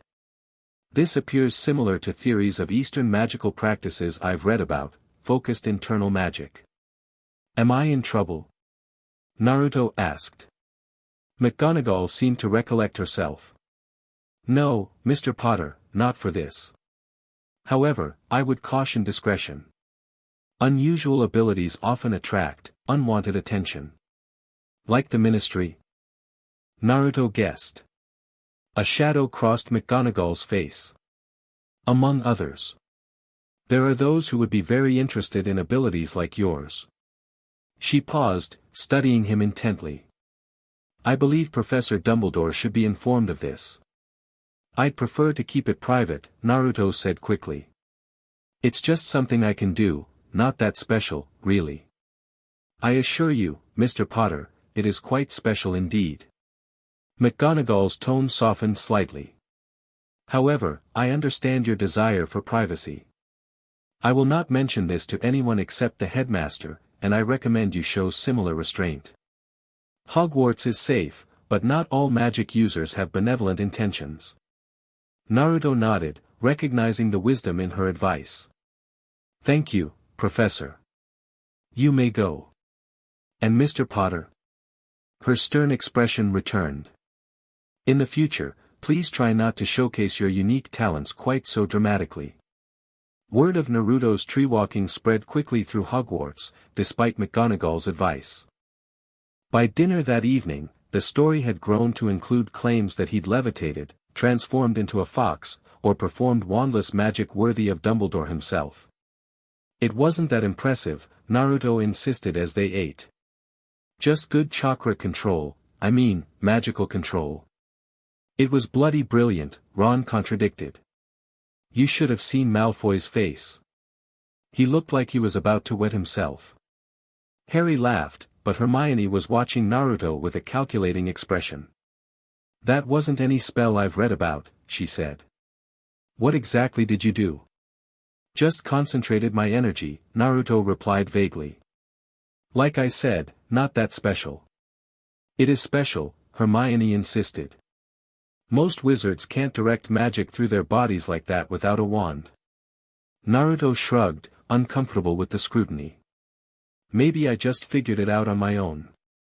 Like accidental magic, but controlled. Hermione didn't look convinced, but before she could press further, the evening mail arrived. A long, thin package carried by 6 large screech owls caught everyone's attention as it was delivered to Harry. A letter dropped on top of it, which Harry opened first. It's a broomstick, he whispered to them after reading the note. A Nimbus 2000. McGonagall's ordered it for me because she wants me to join the Gryffindor Quidditch team as Seeker. Naruto blinked in surprise. When did this happen? After your tree incident, Harry explained excitedly. McGonagall took me to meet Oliver Wood, he's the team captain. She told him I was a natural flyer, even though she'd only seen me for a moment before dealing with you. First years never make the house teams. Ron said, awed. You must be the youngest player in a century, Harry finished. Wood told me. Naruto felt a surge of pride for his brother. For so long, Harry had been in his shadow at the Dursleys. Naruto had always been the protector, the one who stood up to their relatives. Now Harry had found something that was uniquely his. That's amazing, Harry, he said sincerely. You'll be brilliant. Harry beamed at him. Want to come up to the dormitory to unwrap it with us? As they stood, Malfoy approached, flanked by Crabbe and Goyle. He seized the package from Harry and felt it. That's a broomstick, he said, throwing it back with a mixture of jealousy and spite. You'll be in for it this time, Potter. First years aren't allowed them. Before Harry could reply, Professor Flitwick appeared at Malfoy's elbow. Not arguing, I hope, boys, he squeaked. Potter's been sent a broomstick, Professor, Malfoy said quickly. Yes, that's right, said Flitwick, beaming at Harry. Professor McGonagall told me all about the special circumstances. What model is it, Potter? A Nimbus 2000, sir, said Harry, struggling not to laugh at Malfoy's horror-struck face. And it's really thanks to Malfoy here that I've got it. Harry, Ron, and Naruto headed upstairs, Naruto holding back laughter until they were out of earshot. Well, it's true, Harry said as they reached the top of the marble staircase. If he hadn't stolen Neville's Remembrall, I wouldn't be on the team. So I suppose you think that's a reward for breaking rules, came an angry voice from behind them. Hermione was stomping up the stairs, looking disapprovingly at the package in Harry's hand. I thought you weren't speaking to us, said Harry. Yes, don't stop now, said Ron, it's doing us so much good. Hermione stalked past them with her nose in the air. Naruto frowned slightly. He didn't like the growing tension between his brother, Ron, and Hermione. She could be bossy and a know-it-all, but her intentions seemed good. That was a bit harsh, he commented as they continued toward Gryffindor Tower. Ron shrugged. She's mental. Always following rules, acting superior. She's just trying to fit in, Naruto said. Maybe in the only way she knows how. Harry looked thoughtful. I suppose, he admitted. But she doesn't make it easy to be friends with her. Neither do you, Naruto pointed out gently. The conversation was forgotten as they unwrapped the Nimbus 2000 in their dormitory. Even Naruto, who knew little about broomsticks, could appreciate its sleek design and polished handle. Harry ran his hand over it reverently. "Wow," he breathed. For a moment, watching his brother's face light up with joy, Naruto felt a sense of contentment wash over him. This was what he'd wanted for Harry, a chance to find happiness, to be special for his own talents rather than just being the boy who lived. "You're growing soft, Kit," Kurama teased, though without malice. "Maybe," Naruto admitted mentally. "But they deserve this, both of us do." Over the following weeks, Naruto developed a routine. Mornings were spent in classes, afternoons with Harry and Ron, often watching Harry's Quidditch practices, and evenings in the classroom McGonagall had arranged for his private practice. He'd made progress integrating chakra and magic. By focusing chakra through his wand, he could enhance standard spells, though the results were sometimes unpredictable.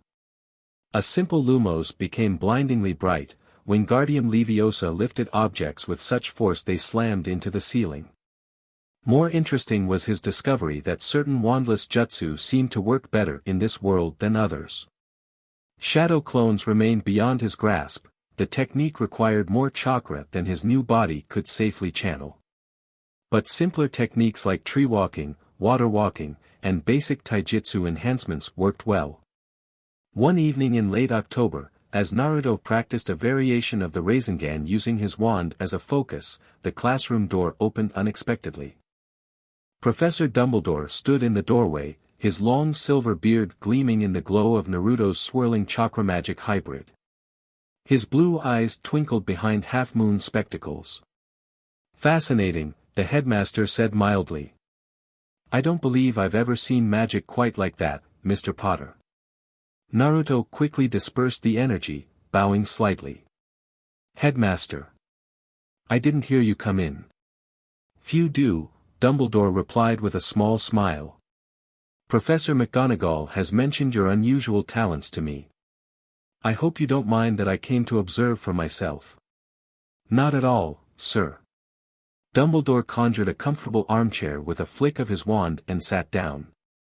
"Please, continue with your practice. Pretend I'm not here." That was easier said than done.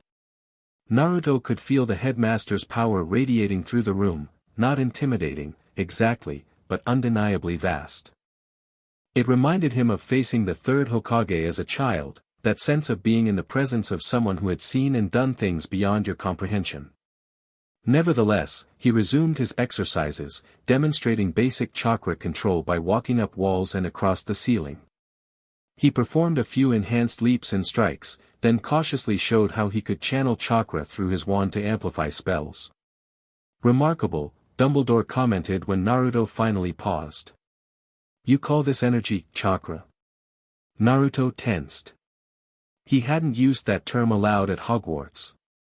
"You know about it, sir." "I have traveled widely in my long life," Dumbledore replied. "In certain parts of Asia, there are traditions of magic quite different from our own.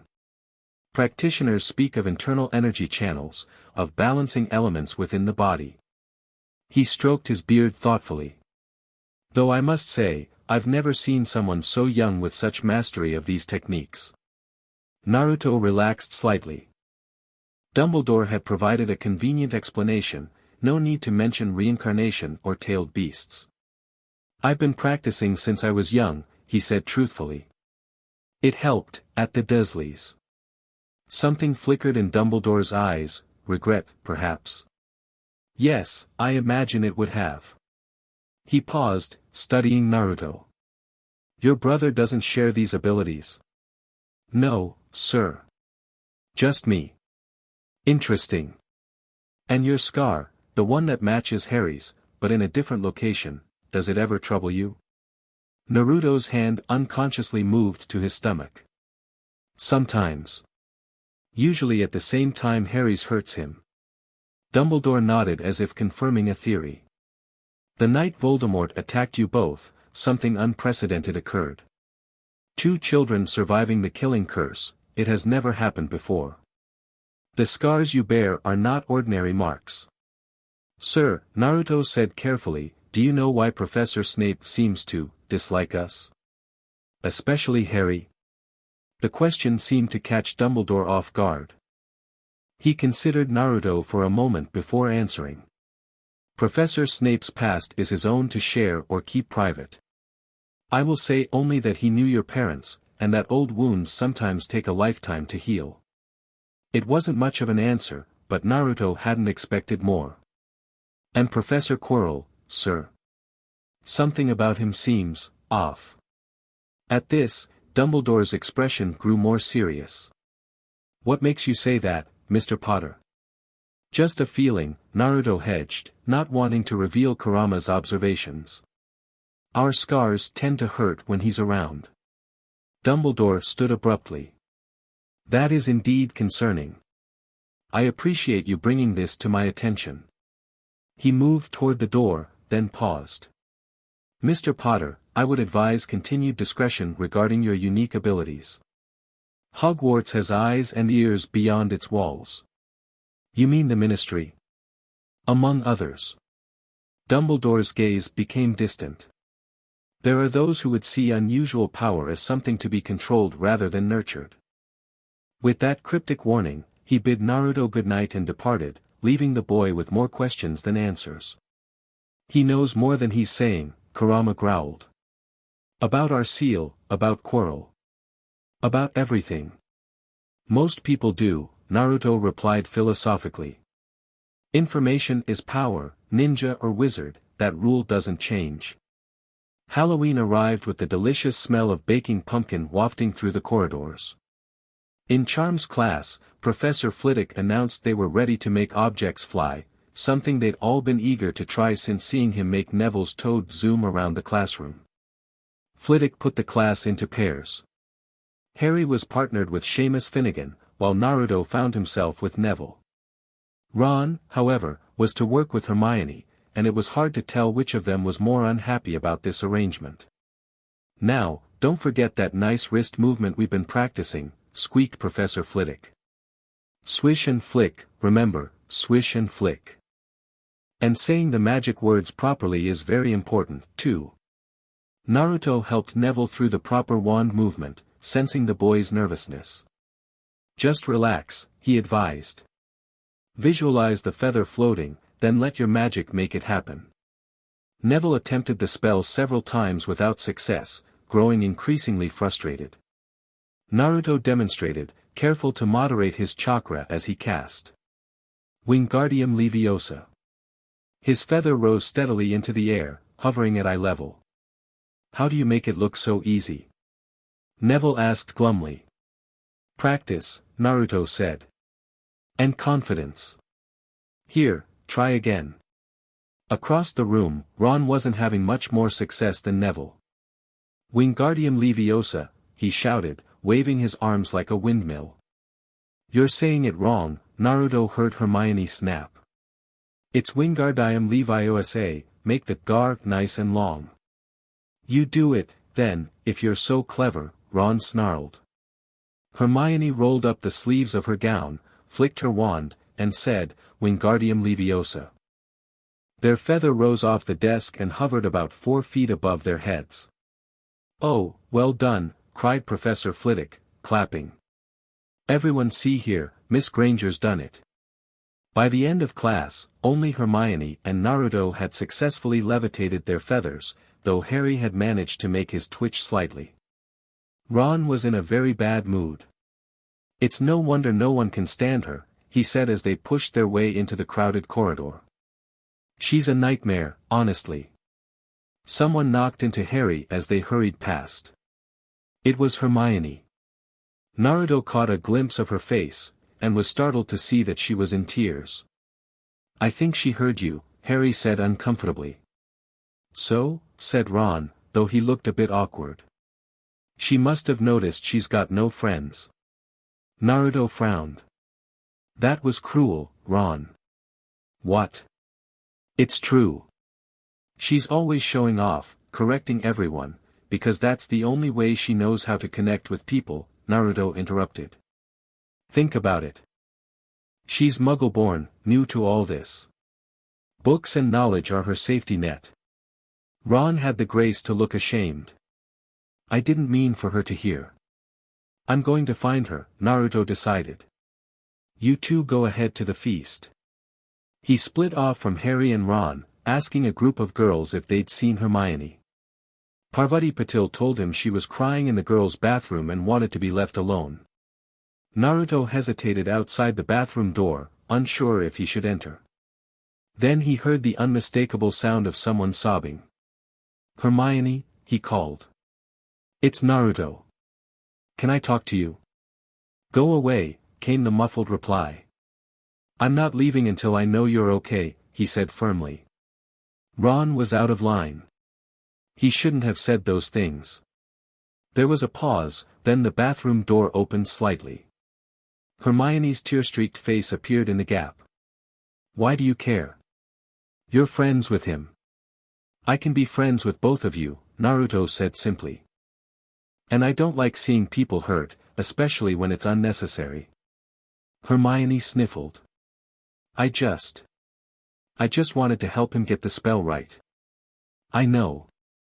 And you're brilliant at spells, the best in our year. But sometimes the way we say things is as important as what we say. She opened the door a bit wider. What do you mean? In my previous experiences, Naruto said carefully, I've learned that people respond better to encouragement than criticism. Even when the criticism is accurate. Hermione considered this. I suppose I can be a bit intense. That's not a bad thing, Naruto assured her. Your intensity makes you great at magic. But maybe you could channel it differently with people. A small smile tugged at her lips. Like how you helped Neville today. You didn't tell him what he was doing wrong, you showed him how to do it right. Exactly. Naruto returned her smile. Now, the Halloween feast has probably started. Do you want to go together? Hermione wiped her eyes and nodded. Just, give me a minute to wash my face. Naruto waited outside, pleased that the conversation had gone well.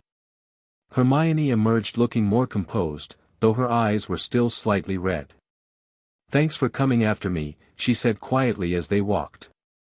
No one usually does. That's what friends are for, Naruto replied.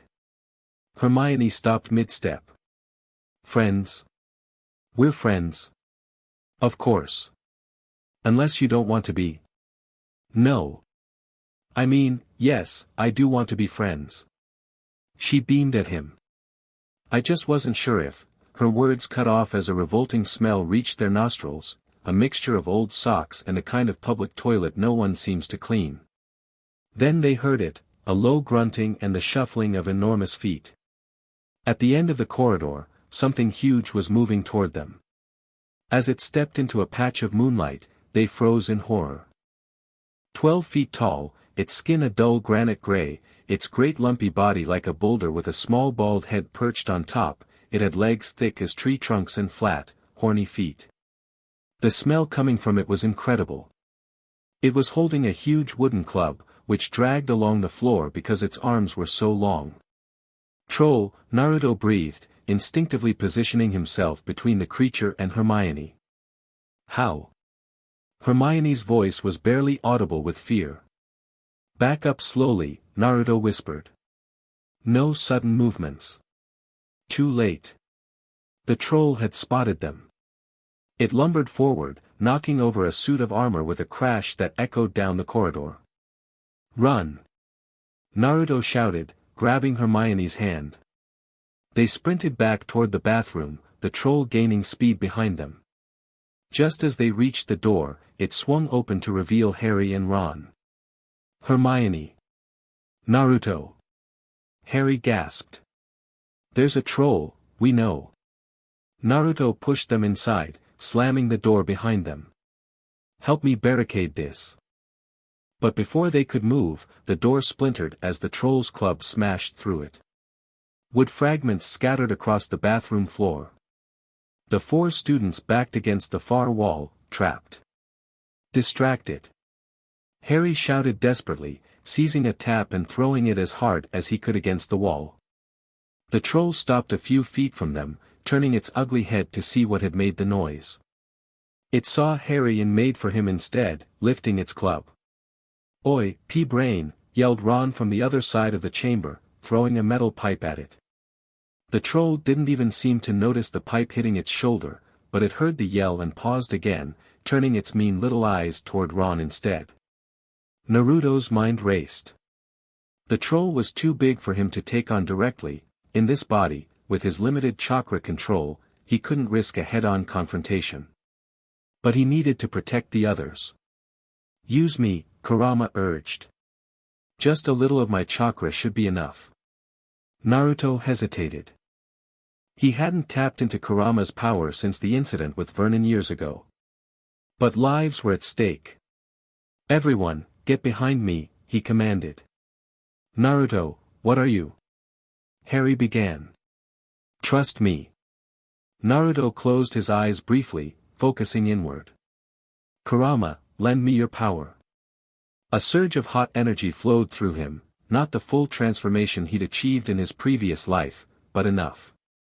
His eyes snapped open, now glowing red with slitted pupils. Red chakra swirled around him, forming a faint, fox-like aura. The troll hesitated, its tiny brain registering the sudden change in its prey. It sensed danger. Naruto flashed through hand signs, channeling the fox's chakra. "Wind style, air bullet." He exhaled sharply, and a compressed ball of wind chakra shot from his mouth, slamming into the troll's chest with enough force to stagger it backward. "Bloody hell!" Ron gasped. The troll roared in pain and anger, raising its club for a powerful swing. Naruto leapt forward with enhanced speed, drawing his wand mid-jump. "Wingardium Leviosa," he shouted, focusing both magical and chakra energy through the wand. The troll's club not only lifted from its grasp but shot upward with such force it cracked the stone ceiling before plummeting back down. It struck the troll's head with a sickening crack, and the creature swayed on the spot. "Now, Ron!" Naruto called. Ron, snapping out of his shock, raised his own wand. Wingardium Leviosa. The club, which had bounced off the troll's head, rose once more and dropped again. This second blow was too much even for the troll's thick skull. It toppled forward, landing with a thud that shook the entire bathroom. Silence fell. Naruto's red aura faded, his eyes returning to their normal green. He swayed slightly, the brief use of Kurama's chakra having drained him more than expected. Harry rushed to his side, supporting him.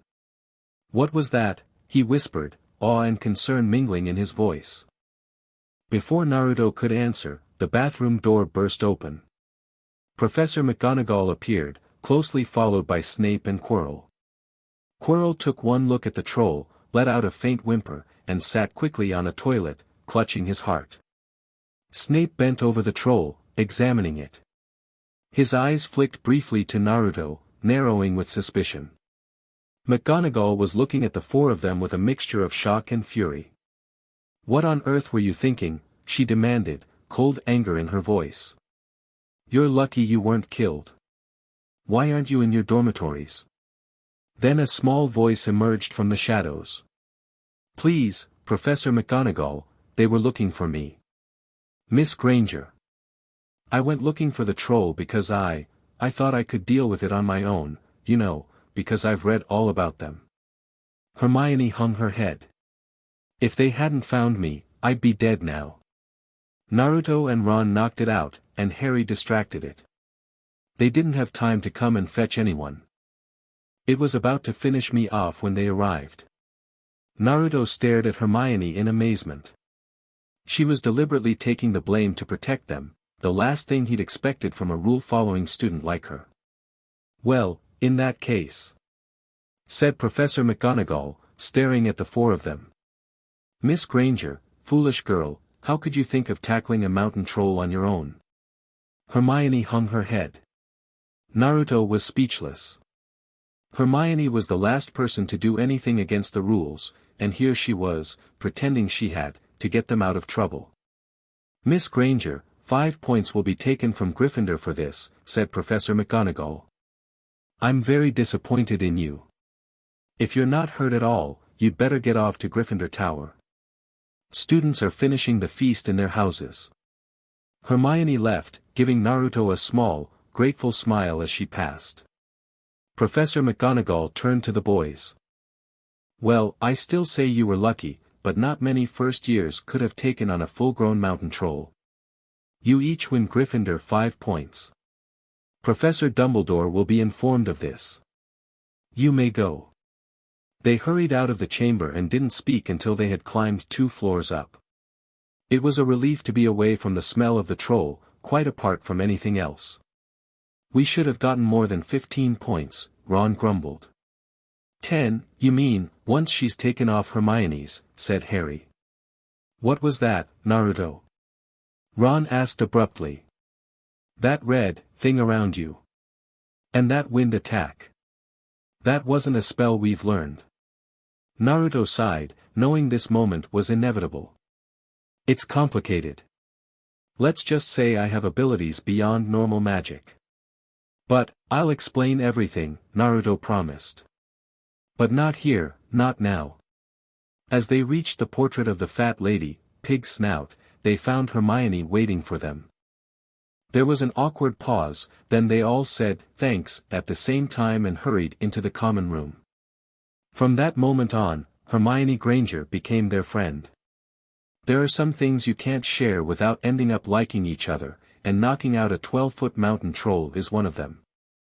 The next morning, Naruto woke to find Harry and Ron waiting expectantly by his bed. Time to explain, Harry said without preamble. What happened with the troll? Naruto sat up, rubbing sleep from his eyes. Not here, he said quietly. Too many ears. He led them outside to the lake, where they found a secluded spot beneath a large beech tree. The November morning was crisp and clear, the lake's surface rippling gently in the breeze. Naruto checked that they were alone before speaking. What I'm about to tell you will sound impossible, he began. But I need you to listen completely before asking questions. Harry and Ron nodded, their faces serious. Naruto took a deep breath. I have memories of another life. A life before I was born as Harry's twin. I was a ninja from a village called Konoha, and I had a creature sealed inside me. A 9-tailed fox spirit with immense power. Ron's jaw dropped. Harry's eyes widened. When I died in that life, as an old man, my soul was somehow reborn here, in this world, with the fox still bound to me. The lightning scar on my stomach? It's actually a seal, reinforced by whatever magic Voldemort used when he attacked us. That's... Ron struggled for words. Mental? Naruto suggested with a small smile. Yeah, but... Harry's expression shifted from disbelief to consideration. It explains a lot. The things you can do that aren't normal magic. Your confidence. The way you sometimes talk like you're older than you are. You actually believe me? Naruto asked, surprised. Harry shrugged. We're wizards at a magical school. Is reincarnation really that much stranger? Ron looked less convinced. So this, fox thing. It was what made that red energy around you with the troll. Naruto nodded. His name is Kurama. He's been with me since I was a baby in my first life. We weren't always on good terms, but we're partners now. Can we meet him? Harry asked. Interesting request, Kurama commented. I'm curious about your brother as well. It's complicated, Naruto said. Kurama exists inside my mind, in a kind of mental landscape. I can speak with him, but bringing others in. I'm not sure if it's possible in this world. Wicked, Ron breathed, finally catching up to the revelation. So you've got, like, 2 sets of powers. Magic and this chakra stuff. Sort of. They interact in strange ways. I'm still figuring it out myself. A thought seemed to strike Harry. Wait, is that why your wand has a 9-tailed fox for a core? Ollivander said it was from a fox with multiple tails. I think so, Naruto confirmed. Somehow, a piece of Kurama's essence exists in this world independently of us. It's one more mystery I haven't solved yet. They spent the next hour with Naruto explaining more about chakra, his previous life, and the abilities he was relearning. He demonstrated small techniques, a minor transformation jutsu that altered his facial features briefly, a tiny Rasengan the size of a marble. Nothing flashy enough to attract attention, but enough to prove his claims. Can you teach us? Harry asked eagerly. Naruto hesitated. I'm not sure. Chakra is a physical and spiritual energy that everyone in my world possessed. Here, you have magic instead. They're similar but different. Worth a try though, isn't it? Ron suggested. I mean, imagine being able to walk up walls. I suppose we could experiment, Naruto conceded. But we need to be careful. And this stays between us, understood? The fewer people who know, the better. What about Hermione? Harry asked. After last night, she's part of the group now. Naruto considered this. Let me think about it. Hermione is analytical. She might want explanations I can't provide, or try to research things that don't exist in this world. Fair point, Ron agreed. She'd probably drive herself mad looking for books on chakra, Naruto corrected automatically. As they walked back to the castle for breakfast, Naruto felt strangely lighter. Sharing his secret, even part of it, had lifted a weight he hadn't realized he was carrying. For the first time since arriving at Hogwarts, he felt like he could truly be himself, at least with Harry and Ron. Just remember, Kit, Kurama cautioned, trust is a luxury we may not always be able to afford. I know, Naruto acknowledged. But they're my friends. My family. If I can't trust them, who can I trust? November brought freezing temperatures to Hogwarts as the mountains around the school became icy gray and the lake like chilled steel. Every morning the ground was covered in frost, and Hagrid could be seen from the upstairs windows defrosting broomsticks on the Quidditch field, bundled up in a long moleskin overcoat, rabbit fur gloves, and enormous beaver skin boots. The Quidditch season had begun. On Saturday, Harry would be playing in his first match after weeks of training, Gryffindor versus Slytherin. If Gryffindor won, they would move up into second place in the house championship. Hardly anyone had seen Harry play because Wood had decided that, as their secret weapon, Harry should be kept, well, secret. But the news that he was playing Seeker had leaked out somehow, and Harry was now subjected to either people telling him he'd be brilliant or others hissing that they'd be running under him holding a mattress. It was really lucky that Harry now had Hermione as a friend. He might not have gotten through his homework without her, what with all the last-minute Quidditch practice Wood was making them do.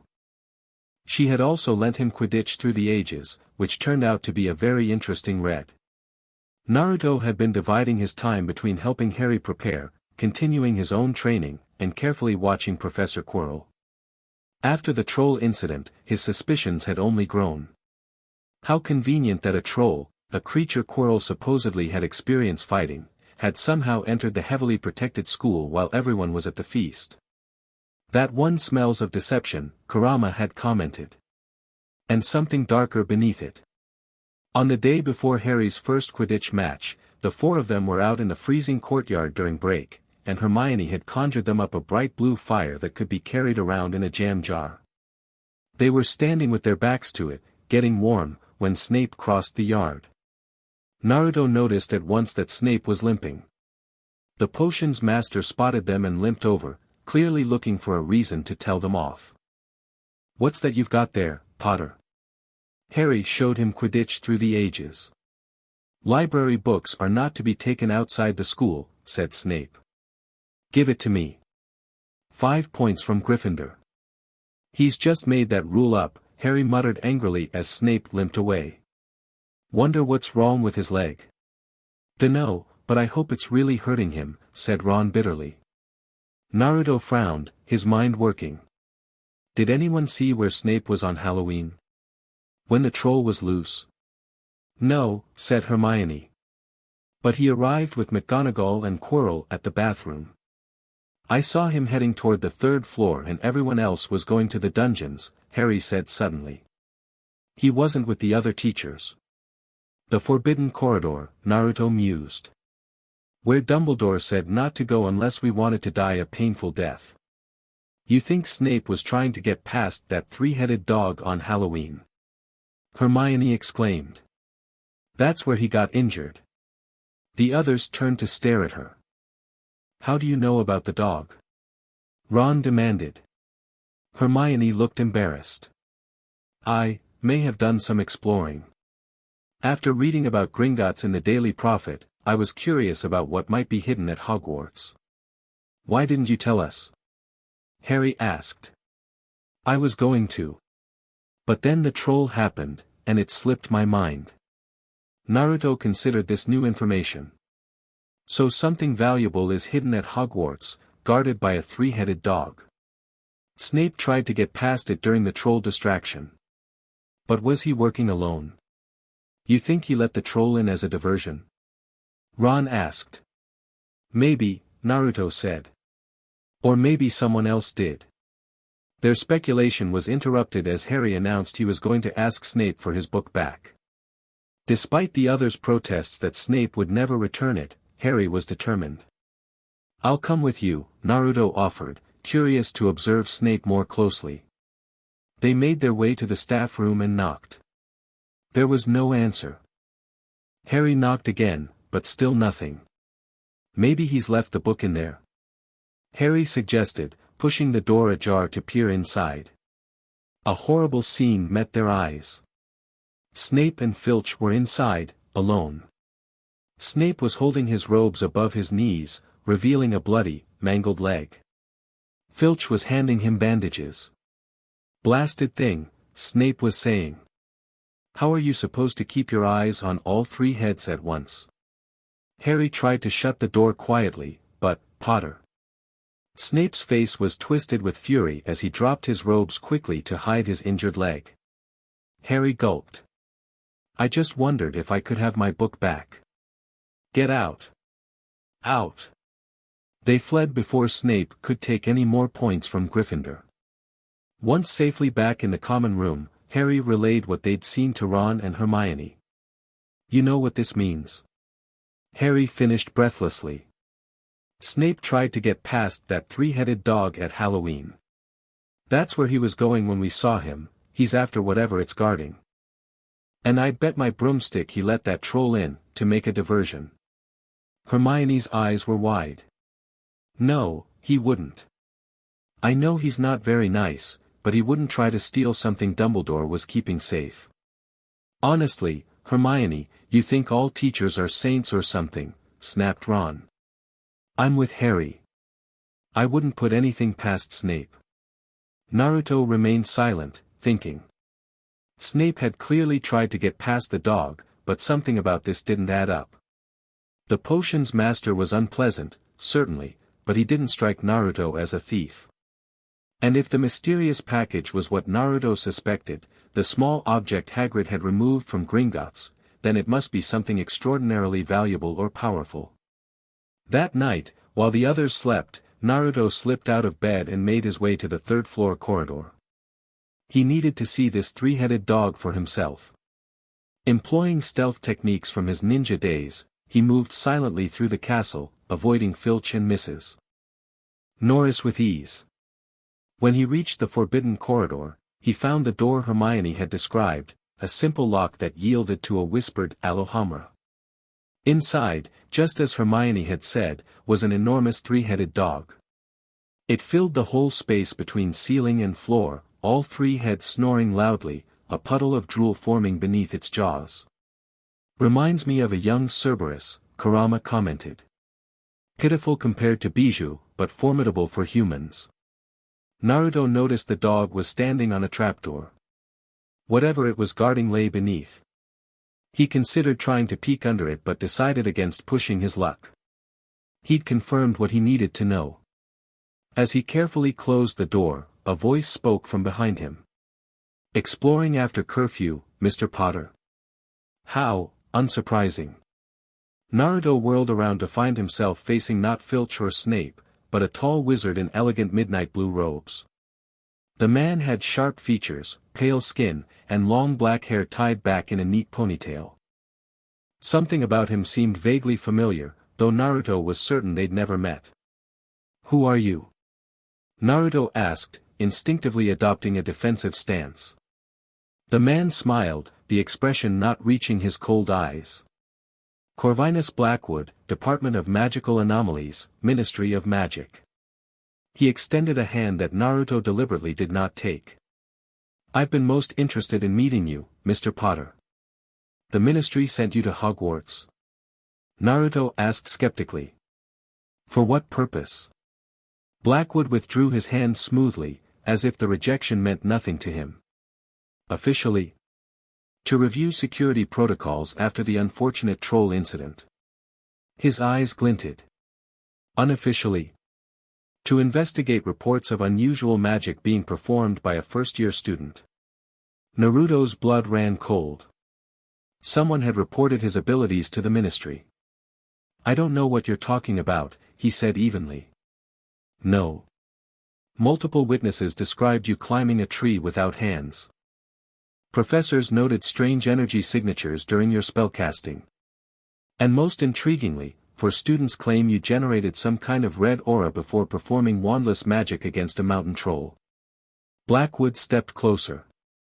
"Magic that, I must emphasize, bears striking similarities to theoretical Eastern practices I've spent years researching." Naruto maintained his neutral expression, though inwardly he was alarmed. How had Blackwood gathered so much information so quickly? "Sounds like wild rumors to me," he replied. "You know how stories get exaggerated." "Indeed." Blackwood smiled again, this time with a hint of genuine amusement. "Yet I find myself wondering what else you might be capable of. Energy manipulation without a wand? Physical enhancement beyond normal human capacity? Perhaps even, techniques thought lost for centuries." As he spoke, Blackwood's tongue briefly darted out, slightly longer than a normal human's, slightly forked at the tip. The gesture sent a shock of recognition through Naruto. "Orochimaru," Kurama growled, the name laden with old hatred. "It can't be coincidence." Naruto kept his face carefully blank, though his mind raced. Was it possible? Had others from his world been reborn here as well? "I'm just a first-year student learning magic like everyone else," Naruto said calmly. "If that's all, I should get back to my dormitory before I lose house points." Blackwood chuckled softly. "Of course. Far be it from me to interfere with your education." He stepped aside, gesturing for Naruto to pass. "But we'll speak again, Mr. Potter. I find you fascinating." Naruto walked past him, every sense alert for an attack that didn't come. At the end of the corridor, he glanced back to see Blackwood watching him with an intensity that sent chills down his spine. "Sleep well, little fox," Blackwood called softly, the words carrying in the empty corridor. Naruto returned to Gryffindor Tower shaken by the encounter. If Blackwood truly was Orochimaru reincarnated, with his memories intact, then the danger at Hogwarts extended far beyond whatever Snape might be planning. "We must be more careful," Kurama advised. "If that snake has found us, others may have as well." "Others who might not be enemies," Naruto pointed out. "If Orochimaru is here, maybe Sakura is too. Or Kakashi. Or. Don't get your hopes up, Kit. The odds are slim. And even if they are, they might not remember their past lives as you do." Naruto sighed, acknowledging the truth in Kurama's words. Still, the possibility that he wasn't the only one from his world reborn here opened up both exciting and terrifying possibilities. As he crawled into bed, he resolved to keep this new development from Harry and the others for now. They had enough to worry about with tomorrow's Quidditch match without adding reincarnated ninja to the mix. The next morning dawned very bright and cold. The great hall was full of the delicious smell of fried sausages and the cheerful chatter of everyone looking forward to a good Quidditch match. You've got to eat some breakfast, Naruto urged Harry, who was staring at his empty plate. I don't want anything. Just a bit of toast, Hermione suggested. I'm not hungry. Harry looked terrible.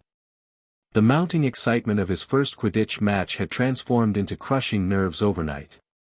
In an hour's time, he'd be walking onto the field. Harry, you need your strength, said Seamus Finnegan. Seekers are always the ones who get clobbered by the other team. Thanks, Seamus, said Harry, watching Seamus pile ketchup on his sausages with a queasy expression. Naruto placed a reassuring hand on Harry's shoulder. You'll be fine. You're a natural on a broom, everyone says so. And it's not as if you haven't faced worse, Ron added through a mouthful of porridge. I mean, after you know who and that troll, a few Quidditch players shouldn't be too scary, right? Harry managed a weak smile. I suppose. As they made their way down to the Quidditch pitch, Naruto remained vigilant, scanning the crowds for any sign of Blackwood.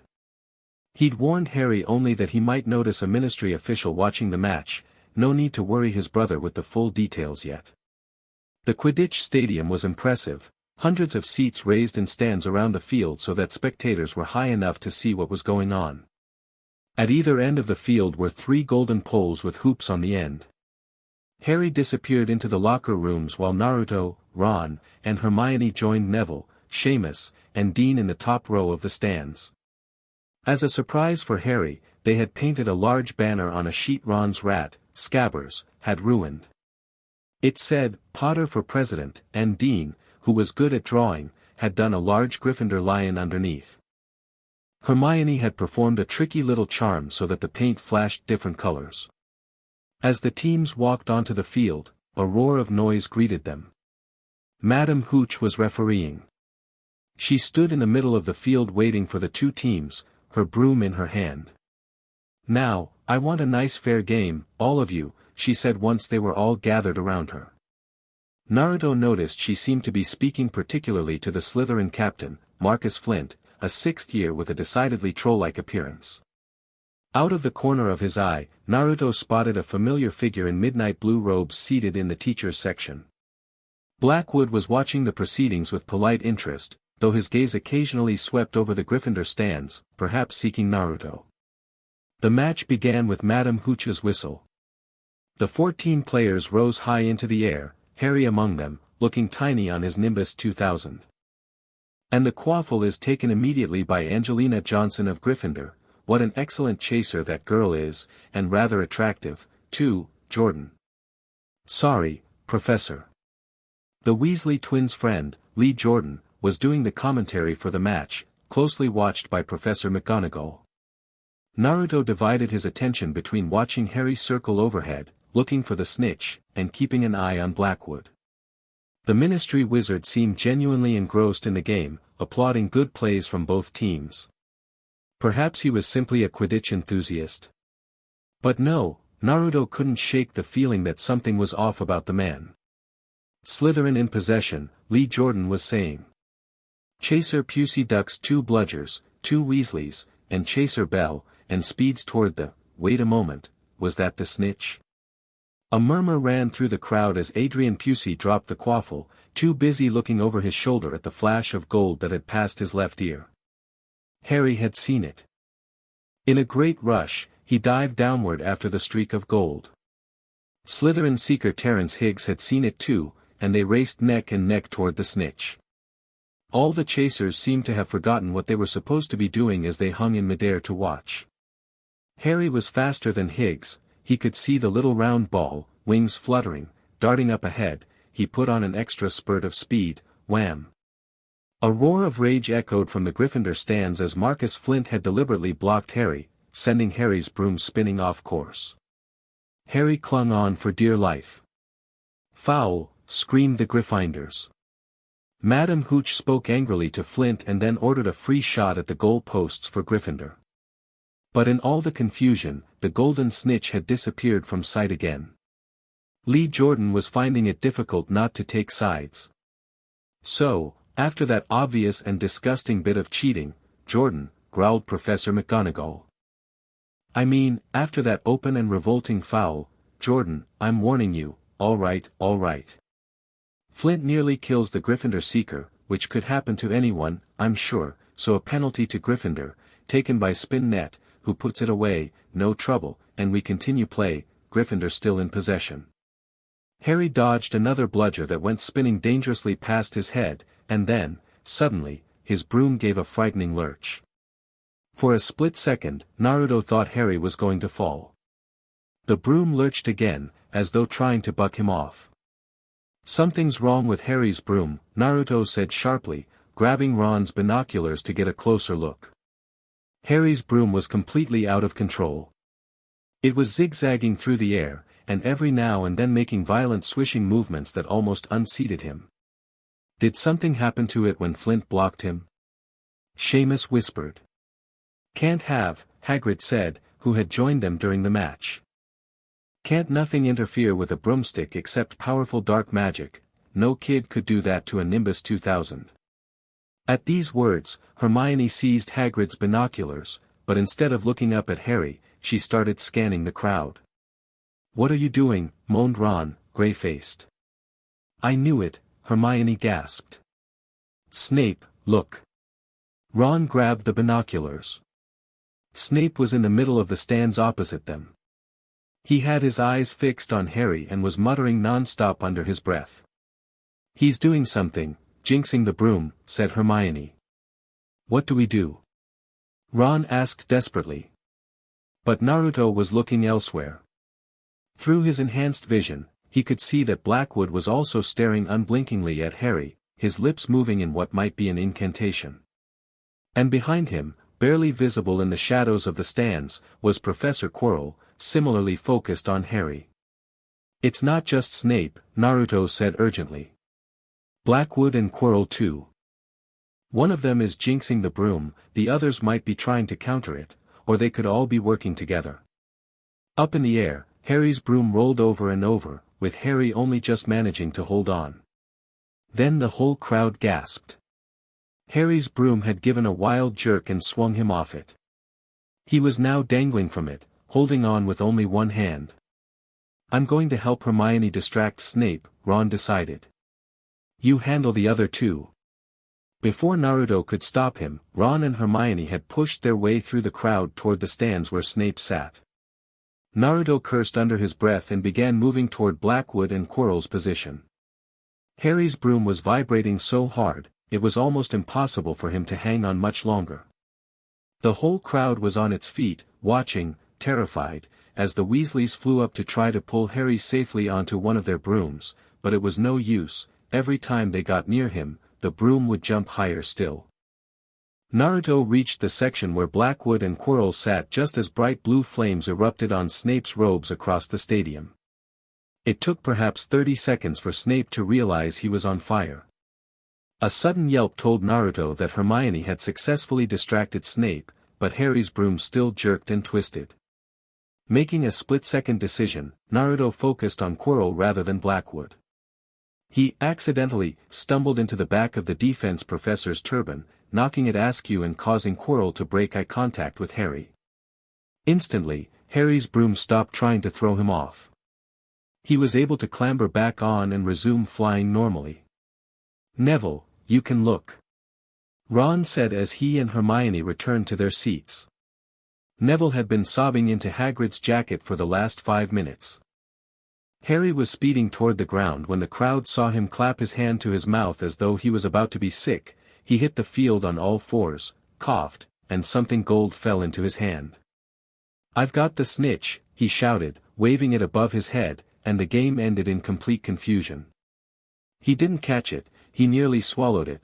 Flint was still howling 20 minutes later, but it made no difference. Harry hadn't broken any rules and Lee Jordan was still happily shouting the results. Gryffindor had won by 170 points to 60. As celebrations erupted around them, Naruto glanced back to where Blackwood had been sitting, but the Ministry Wizard was gone. Quirrell, however, was still there, adjusting his turban with trembling hands, his face pale and sweaty. Afterward, they gathered in Hagrid's hut, Harry still flushed with victory despite his near-death experience. It was Snape, Ron explained to Hagrid. Hermione and I saw him.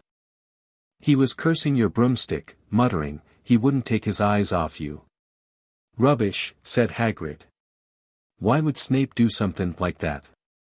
But Naruto saw Quirrell doing the same thing, Hermione pointed out. And that ministry man as well. Blackwood? Hagrid frowned. He's only here investigating the troll incident. Dumbledore wouldn't let him in if he wasn't trustworthy. Harry exchanged a look with his friends, then told Hagrid about Snape's injured leg and their suspicions about him trying to steal whatever the three-headed dog was guarding. Hagrid dropped the teapot. How do you know about Fluffy? He demanded. Fluffy? Ron echoed incredulously.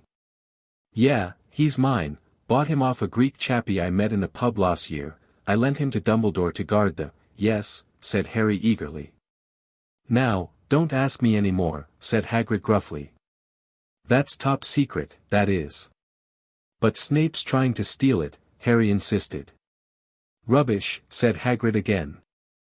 Snape's a Hogwarts teacher, he'd do nothing of the sort. So why did he just try to kill Harry? Cried Hermione. I'm tellin', yeah, you're wrong, said Hagrid hotly. I don't know why Harry's broom acted like that, but Snape wouldn't try and kill a student. Now, listen to me, all of ya, you're meddlin' in things that don't concern ya. It's dangerous. You forget that dog, and you forget what it's guardin', that's between Professor Dumbledore and Nicholas Flamel, aha, said Harry. So there's someone called Nicholas Flamel involved, is there? Hagrid looked furious with himself. After they left Hagrid's hut, Naruto pulled the others aside. I need to tell you something. That ministry wizard, Blackwood. I met him last night. What? Where? Harry asked. Naruto explained his midnight exploration and the encounter with Blackwood, though he carefully omitted his suspicions about the man being Orochimaru reincarnated. He knows about your special abilities? Hermione asked, alarmed. He's been investigating the troll incident, Naruto confirmed. And he seems particularly interested in what he called Eastern magical practices, basically what I can do with chakra. That can't be good, Ron said. Dad says the Department of Mysteries is always looking for unusual magic to study. If they got their hands on you. I won't let that happen, Naruto said firmly. But what about Harry's broom? Hermione pressed. Was it Snape, Quirrell, or Blackwood who jinxed it? I don't know, Naruto admitted. But I do know one thing, Hogwarts isn't as safe as we thought. As they walked back to the castle, the afternoon sun casting long shadows across the grounds, Naruto felt the weight of new threats pressing down on him. Blackwood's appearance complicated matters significantly. If he truly was Orochimaru reborn, his interest in Naruto's abilities would be far from academic. We need to accelerate your training, Kurama advised. If the snake is here, we cannot afford to be unprepared. Naruto silently agreed, resolving to push himself harder in the coming weeks. Whatever dangers lay ahead, Snape, Quirrell, Blackwood, or some combination of the three, he would be ready to protect Harry and their friends. The first Quidditch victory might have been cause for celebration, but for Naruto, it only highlighted how vulnerable they all were. And with the mystery of Nicholas Flamel now added to their investigation, the puzzle was growing more complex by the day. The Christmas holidays couldn't come fast enough. They all needed time to regroup, research, and prepare for whatever challenges awaited them in the new year.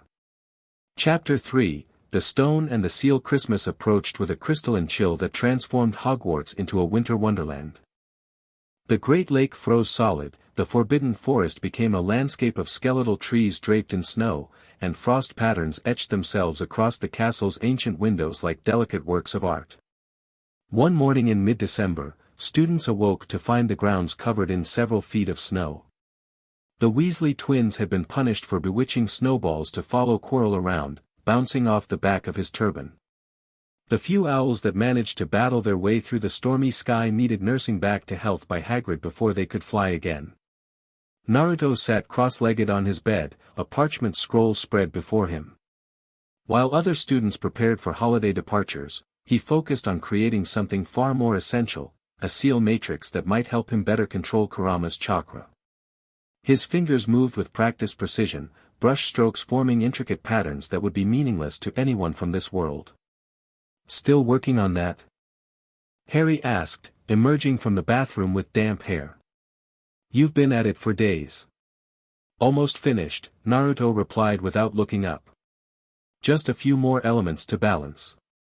Harry peered over his shoulder at the complex design. "What exactly will it do again?" "Think of it as an interface between Kurama's chakra and my magic," Naruto explained, adding a final flourish to the seal. "If it works, I should be able to use both energies simultaneously without them interfering with each other." Ron, who was stuffing last-minute belongings into his trunk, looked up. "Bloody complicated for something that might not even work." Naruto rolled up the parchment with a small smile. "That's the thing about seals, and magic. Sometimes you have to believe they'll work before they actually do." The Christmas holiday had emptied Hogwarts of most students. The Weasleys were staying because Mr. and Mrs. Weasley were visiting Charlie in Romania. Harry and Naruto had instantly agreed to remain at school rather than return to Privet Drive, creating the first Christmas either could remember anticipating with genuine excitement.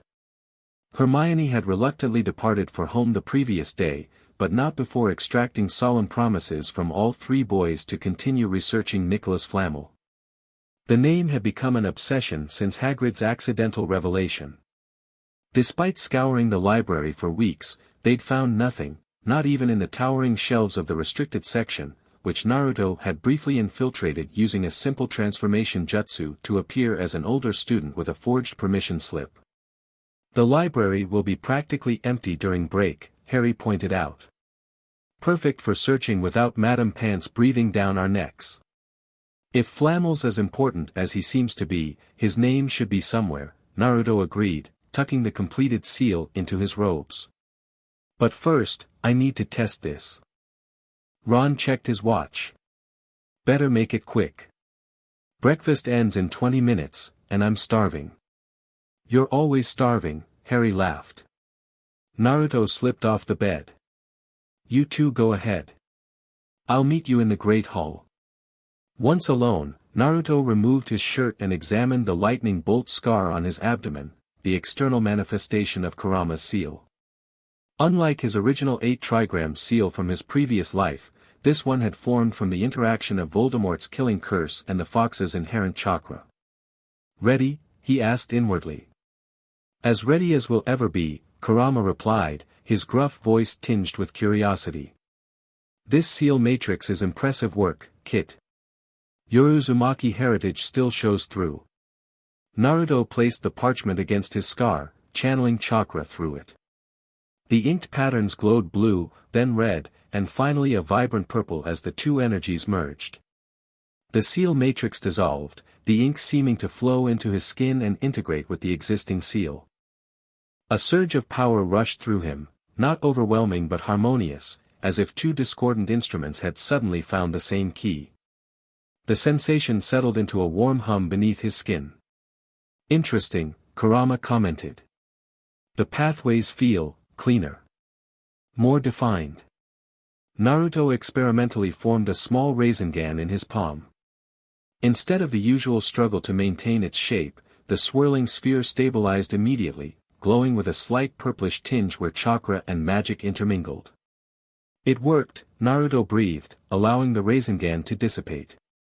He reached for his wand on the nightstand, the unusual red oak with fox fur core. When his fingers closed around it, he felt a new resonance, as if the wand and seal were communicating. "Don't get overconfident," Kurama cautioned. "New power requires new control. Test it thoroughly before relying on it." "I will," Naruto promised, pulling his shirt back on. But this could change everything. The Great Hall glittered with festive decorations. 12 towering Christmas trees lined the walls, some sparkling with tiny icicles, others glowing with magical candles. Garlands of holly and mistletoe hung from the ceiling, and enchanted snow fell from the magical sky above, evaporating before it reached the tables below. Naruto slid onto the bench beside Harry, his eyes immediately drawn to the staff table. Professor Quirrell sat rigidly between Flitwick and McGonagall, his purple turban slightly askew. Since the Quidditch incident, Naruto had been watching the defense professor closely, looking for any sign that might confirm his suspicions. "You look different," Harry observed, pushing a plate of toast toward his brother. Naruto raised an eyebrow. "Different how?" "I dunno. More settled. Like you figured something out." Ron glanced up from his porridge. "Is it that seal thing? Did it work?" "Better than expected," Naruto confirmed, helping himself to eggs and sausage. "I'll show you later, somewhere private." Harry leaned closer. "Any sign of Blackwood lately?" Naruto shook his head. The ministry official had been conspicuously absent since the Quidditch match. According to Percy Weasley, who prided himself on knowing administrative details, Blackwood had returned to London to file preliminary reports but was expected back after the holidays. "Good riddance," Ron muttered. "That bloke gives me the creeps." "Me too," Harry agreed. "The way he watches Naruto." "He'll be back," Naruto said grimly. "People like him don't give up easily." After breakfast, they headed to the library. With most students gone, the vast room echoed with emptiness, dust motes dancing in the winter sunlight that streamed through tall windows. They divided the research, Harry taking history books, Ron focusing on recent achievements in magic, and Naruto examining older, more obscure tomes. Hours passed with little to show for their efforts. Ron eventually slumped forward, forehead pressed against modern magical discoveries. "This is hopeless," he groaned. "We've looked in hundreds of books. He could be in any one of them. Or none of them," Harry sighed, closing Great Wizards of the 20th Century, with a thump that earned him a glare from Madame Pants. Naruto frowned, staring at the book before him, Ancient Alchemical Practices. Something tugged at his memory, a connection hovering just beyond reach. "Alchemy," he murmured. "I feel like we're missing something obvious." "Maybe we need a break," Harry suggested. "Clear our heads. Hagrid invited us down for tea this afternoon." Ron brightened instantly. "Good idea. I can't read another word anyway." As they gathered their things, Naruto suddenly froze, his enhanced senses detecting a familiar presence.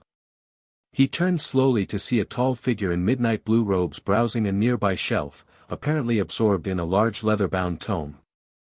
Corvinus Blackwood had returned to Hogwarts early. "You two go ahead," Naruto whispered urgently. "I'll catch up." Harry followed his gaze, eyes widening slightly. "Are you sure?" "Yes. I want to know what he's researching." The moment Harry and Ron departed, Blackwood closed his book with a soft thud. Without looking up, he spoke just loudly enough for Naruto's sensitive hearing to catch. "Curious about my reading material, Mr. Potter? How refreshingly direct of you." Naruto approached cautiously, maintaining a respectful distance. "I thought you'd return to the ministry, Mr. Blackwood. My investigation proved more complicated than anticipated." Blackwood finally turned, his pale face illuminated by the winter light. "Certain anomalies required my personal attention." "Anomalies like me," Naruto stated flatly. A smile played at the corners of Blackwood's thin lips. "Perceptive as well as powerful." "Yes, Mr. Potter, anomalies precisely like you." He held up the book he'd been examining, Eastern Magical Traditions, Myth and Reality. "Light reading? Professional interest?" Blackwood shelved the book with deliberate care. "You see, I've spent decades studying magical energy manipulation across cultures. Most dismiss Eastern practices as mere meditation or spiritual nonsense. But I've always suspected something more tangible. And now you think I'm your proof. I know you are." Blackwood's eyes gleamed with an intensity that sent chills down Naruto's spine. "Tree walking without a wand. Physical enhancement beyond normal human capability. And during the troll incident, a visible energy aura that multiple witnesses described as fox-like. Naruto maintained a neutral expression, though inwardly he cursed the witnesses. He'd hoped the chaos of the moment would have obscured those details. Children have active imaginations, he deflected. Indeed. But when those imaginations align so perfectly with ancient Japanese legends of ninjas channeling internal energy, chakra, I believe it's called, one must wonder. Blackwood took a step closer. Tell me, Mr. Potter, have you ever heard of Jinchuriki? The word struck like lightning. Naruto barely managed to keep his expression neutral, but Blackwood clearly caught the momentary widening of his eyes. The man's smile broadened. Fascinating term, isn't it? Roughly translates to power of human sacrifice. According to legend, certain individuals could host powerful spirit entities, gaining access to extraordinary abilities. 9 such spirits were said to exist, the most powerful being a 9-tailed fox. He paused meaningfully. Your wand core contains 9-tailed fox fur, does it not? What exactly are you implying, Mr. Blackwood? Naruto asked quietly. Nothing at all. Merely, drawing connections. Blackwood adjusted his immaculate robes. I'd be most interested in discussing these matters further. Perhaps a formal interview? For research purposes only, of course. I'm afraid I'm quite busy with schoolwork. Of course, of course. Your education must come first. Blackwood reached into his robes and extracted a small, flat box wrapped in black paper. A Christmas gift, then. Perhaps it will persuade you of my scholarly intentions. Naruto hesitated before accepting the package. It felt lightweight, harmless, but his instincts screamed caution. I haven't gotten you anything, he said wryly. Your existence is gift enough, Blackwood replied, his tone suddenly serious. You are, a miracle, Naruto Potter. A convergence of impossibilities. When you're ready to understand the true significance of what you are, find me. He bowed slightly. Until then, happy Christmas. With that, he turned and glided away, leaving Naruto alone with the mysterious package and a growing sense of unease. Open it, Kurama urged. But carefully. That man reeks of Orochimaru's essence, though he conceals it well. Naruto unwrapped the package slowly, revealing a small wooden box with intricate carvings. Inside lay a single scroll, yellowed with age, written in kanji. His breath caught. The language of his previous world, here in his hands. The scroll contained a single technique, a complex chakra flow manipulation method that Naruto recognized from his shinobi days. It wasn't particularly dangerous, merely a chakra control exercise, but its presence was stunning confirmation. Blackwood hadn't simply researched legends, he possessed actual knowledge from the ninja world. This changes everything, Naruto murmured. He's testing you, Kurama warned. Seeing if you recognize the technique, if you can use it. Be wary, Kit. Naruto carefully rewrapped the scroll and tucked it into his robes. One thing was certain, Blackwood was far more dangerous than he'd initially assumed. Whether he was truly Orochimaru reborn or merely someone with knowledge of that world, his interest in Naruto had just become the most pressing threat they faced. He gave you what? Harry exclaimed later that day as they sat in Hagrid's warm hut, mugs of steaming tea before them. Naruto had waited until they'd exhausted the topic of Nicholas Flamel with Hagrid, who remained stubbornly tight-lipped, before mentioning his encounter with Blackwood. A chakra control exercise, Naruto repeated. Written in the language of my previous world. Blimey, Ron breathed. So he knows. About you being, reborn and all that? He suspects something, Naruto confirmed. But I don't think he knows everything yet. He's fishing, watching my reactions. Harry frowned. Could he be from your world too? Another reincarnation? Possibly. Naruto didn't share his specific suspicions about Orochimaru, that would require explaining who the Sannin was, which would lead to more questions than he was prepared to answer. Hagrid, who had been listening with increasing concern, finally spoke up. I don't like the sound of this Blackwood character. Snoopin' around, givin' strange gifts to students. Have you met him, Hagrid? Naruto asked. Once or twice. Came by his skin, questions about the troll, about school security. Hagrid shook his massive head. Smooth talker, but there's something not right about his eyes. Like he's always calculatin'. I'm going to use the scroll, Naruto decided. It's harmless itself, and it might reveal more about what Blackwood knows or wants. Is that safe? Harry asked, concern evident in his voice. Naruto smiled reassuringly. I'll be careful. Besides, with the new seal matrix I created, I have better control than ever. He demonstrated by holding out his palm and forming a small, perfect Rasengan, now with a distinctive purplish tinge where chakra and magic merged. Hagrid let out a low whistle of appreciation, while Ron and Harry stared in fascination.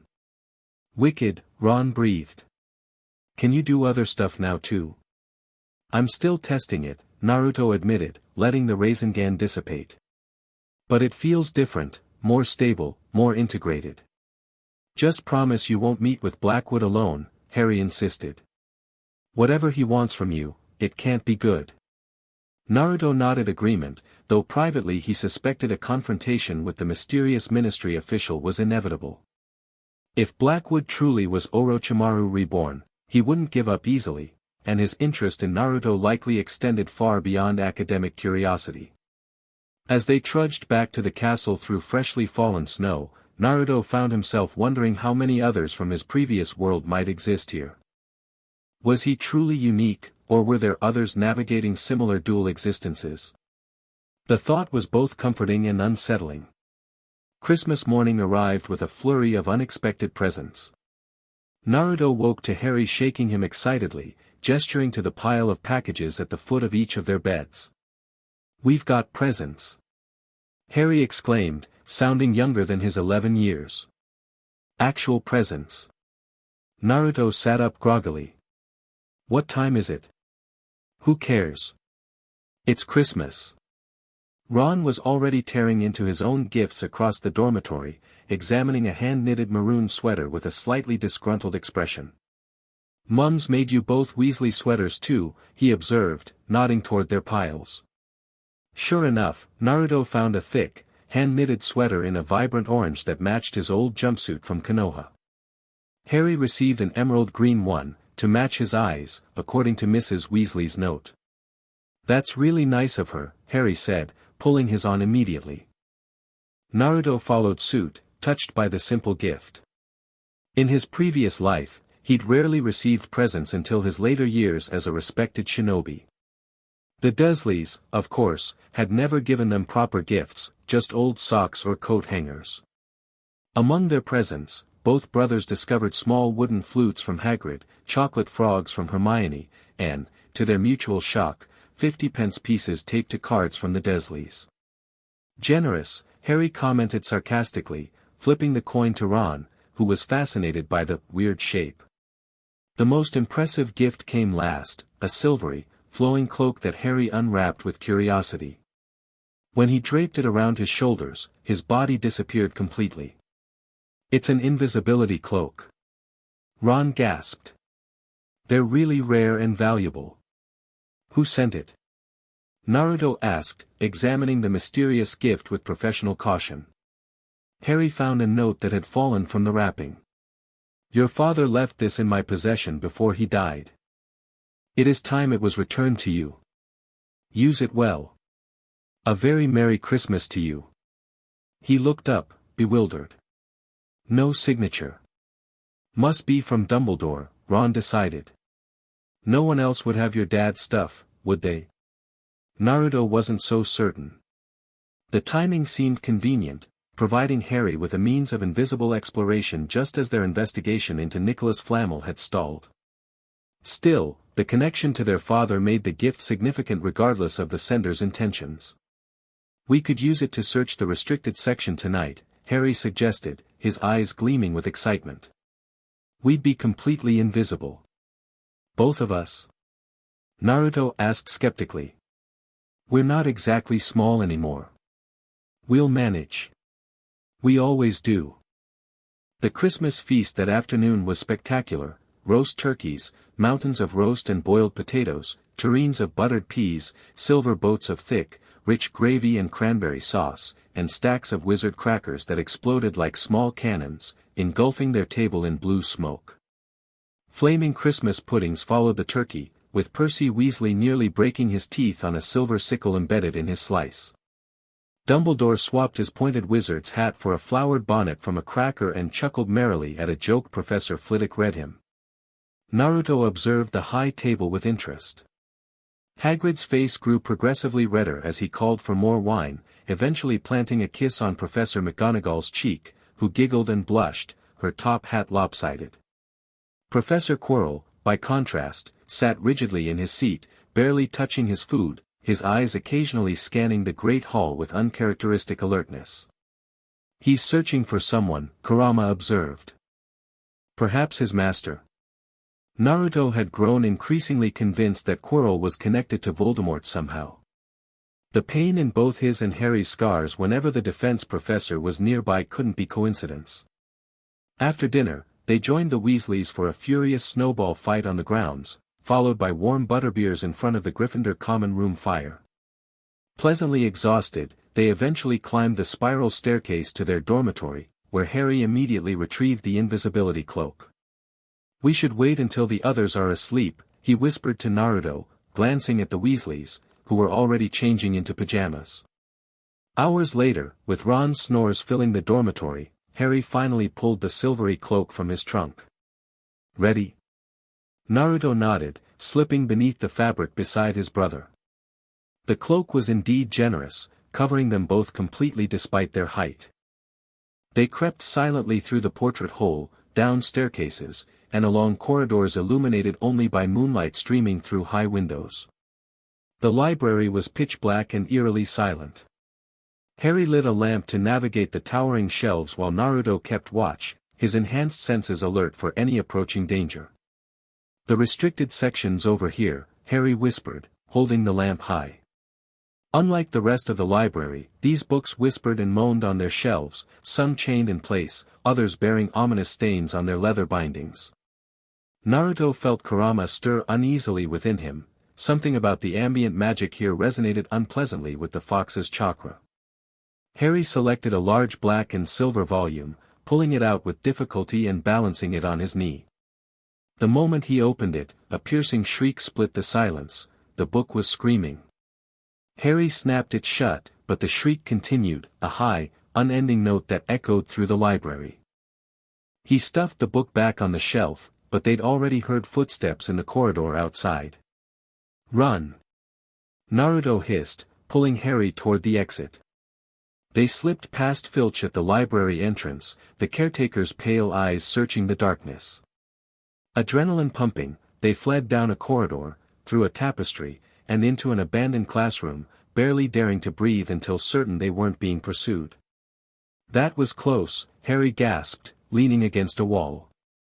Naruto's attention, however, had been captured by something in the corner of the room. A magnificent mirror, as high as the ceiling, with an ornate gold frame standing on two clawed feet. An inscription carved around the top read, Erist stra eru oit ube kafru oit anwosi. What is that? Harry breathed, approaching the mirror cautiously. Naruto frowned. I'm not sure, but, he broke off as Harry stepped directly in front of the glass and let out a sharp gasp. I see them. Harry whispered. Mom and Dad, they're here. Naruto moved to Harry's side, concerned by his brother's sudden intensity. Harry, there's nothing there.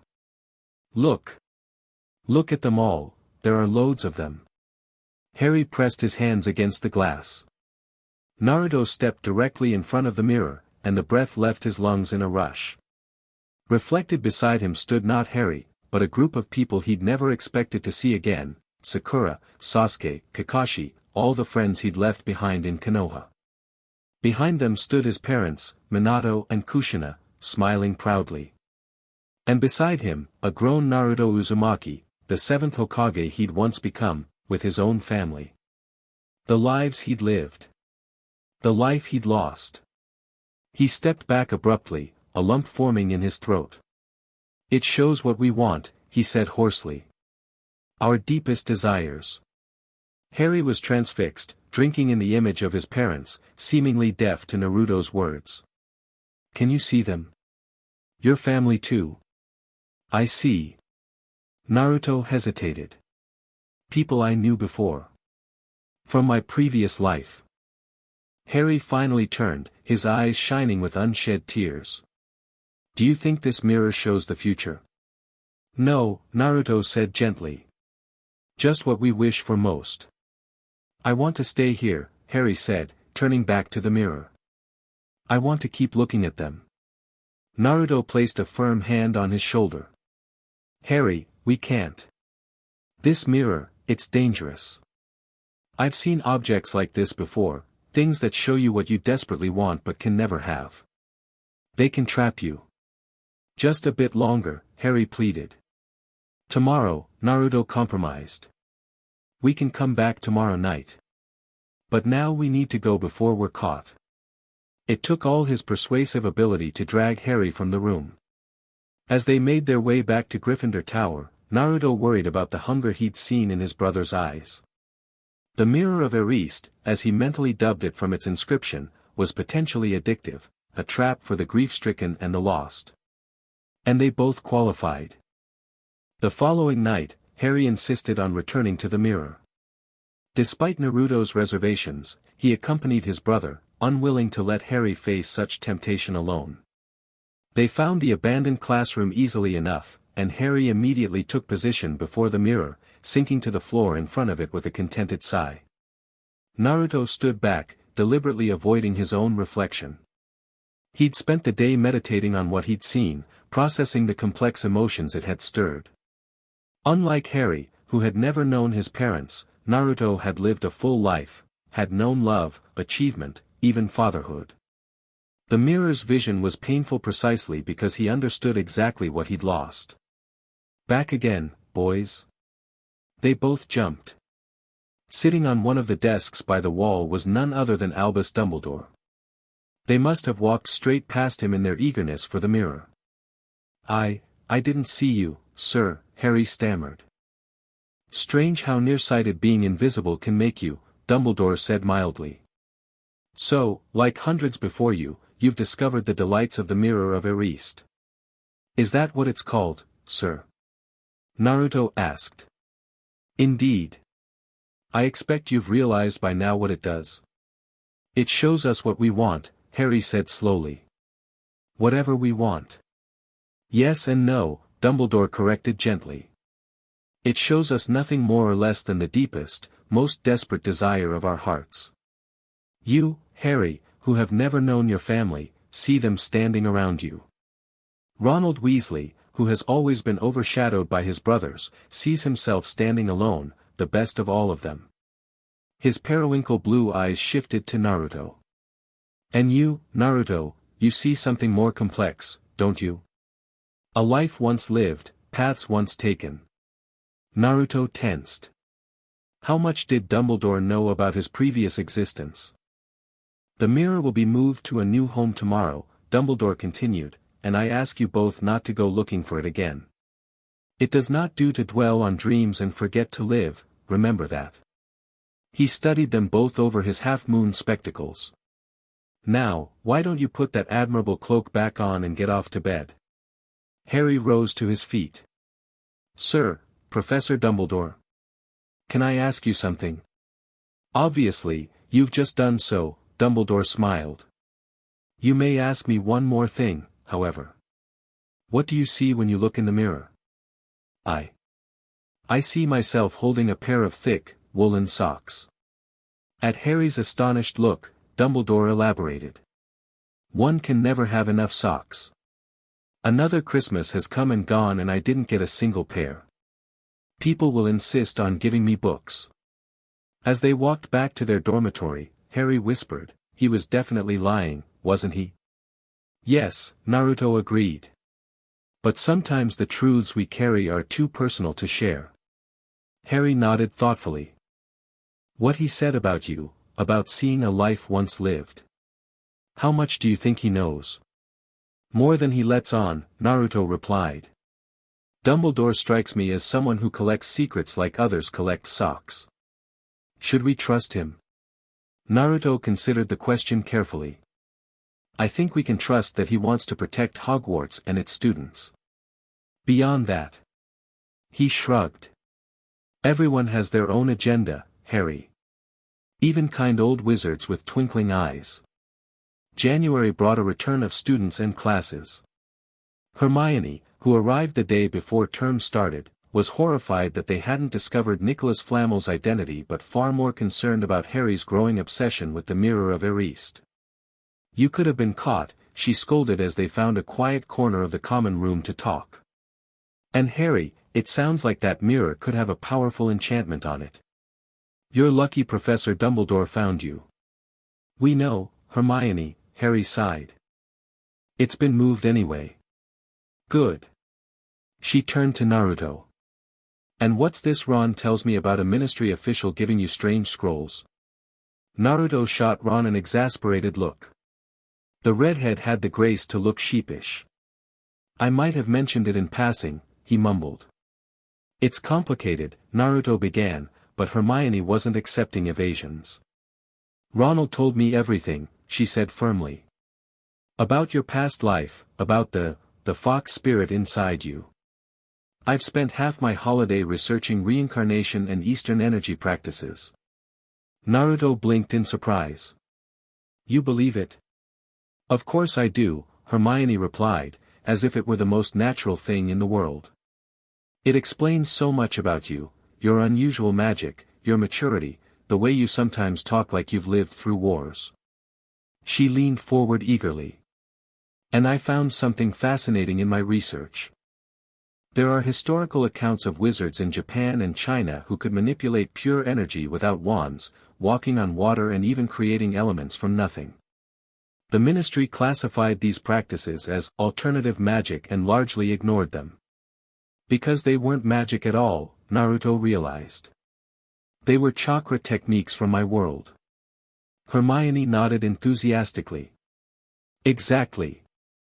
Which means there must have been other crossovers between your world and this one. You might not be the only reincarnation. The theory aligned perfectly with Naruto's suspicions about Blackwood. Hermione, you're brilliant, he said sincerely. She blushed slightly. Well, it was obvious once I knew what to look for. The real question is why this Blackwood person is so interested in you specifically. Because of what I contain, Naruto explained.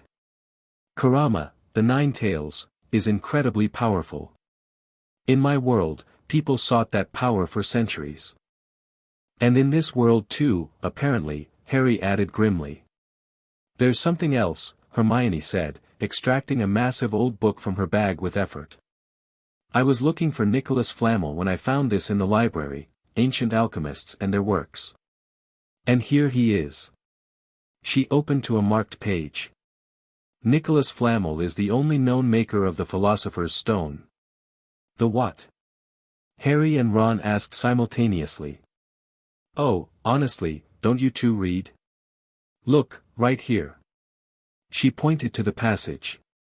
The ancient study of alchemy is concerned with making the Philosopher's Stone, a legendary substance with astonishing powers. The stone will transform any metal into pure gold.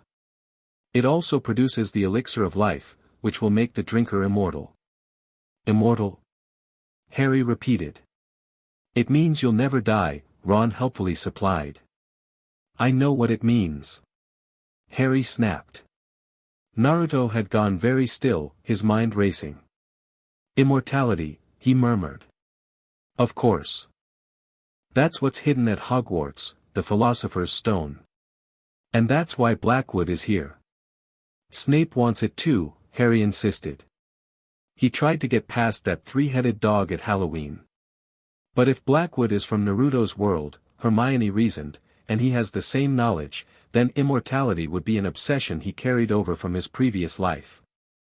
Orochimaru, Naruto whispered, the name escaping before he could stop himself. Who? The others asked in unison.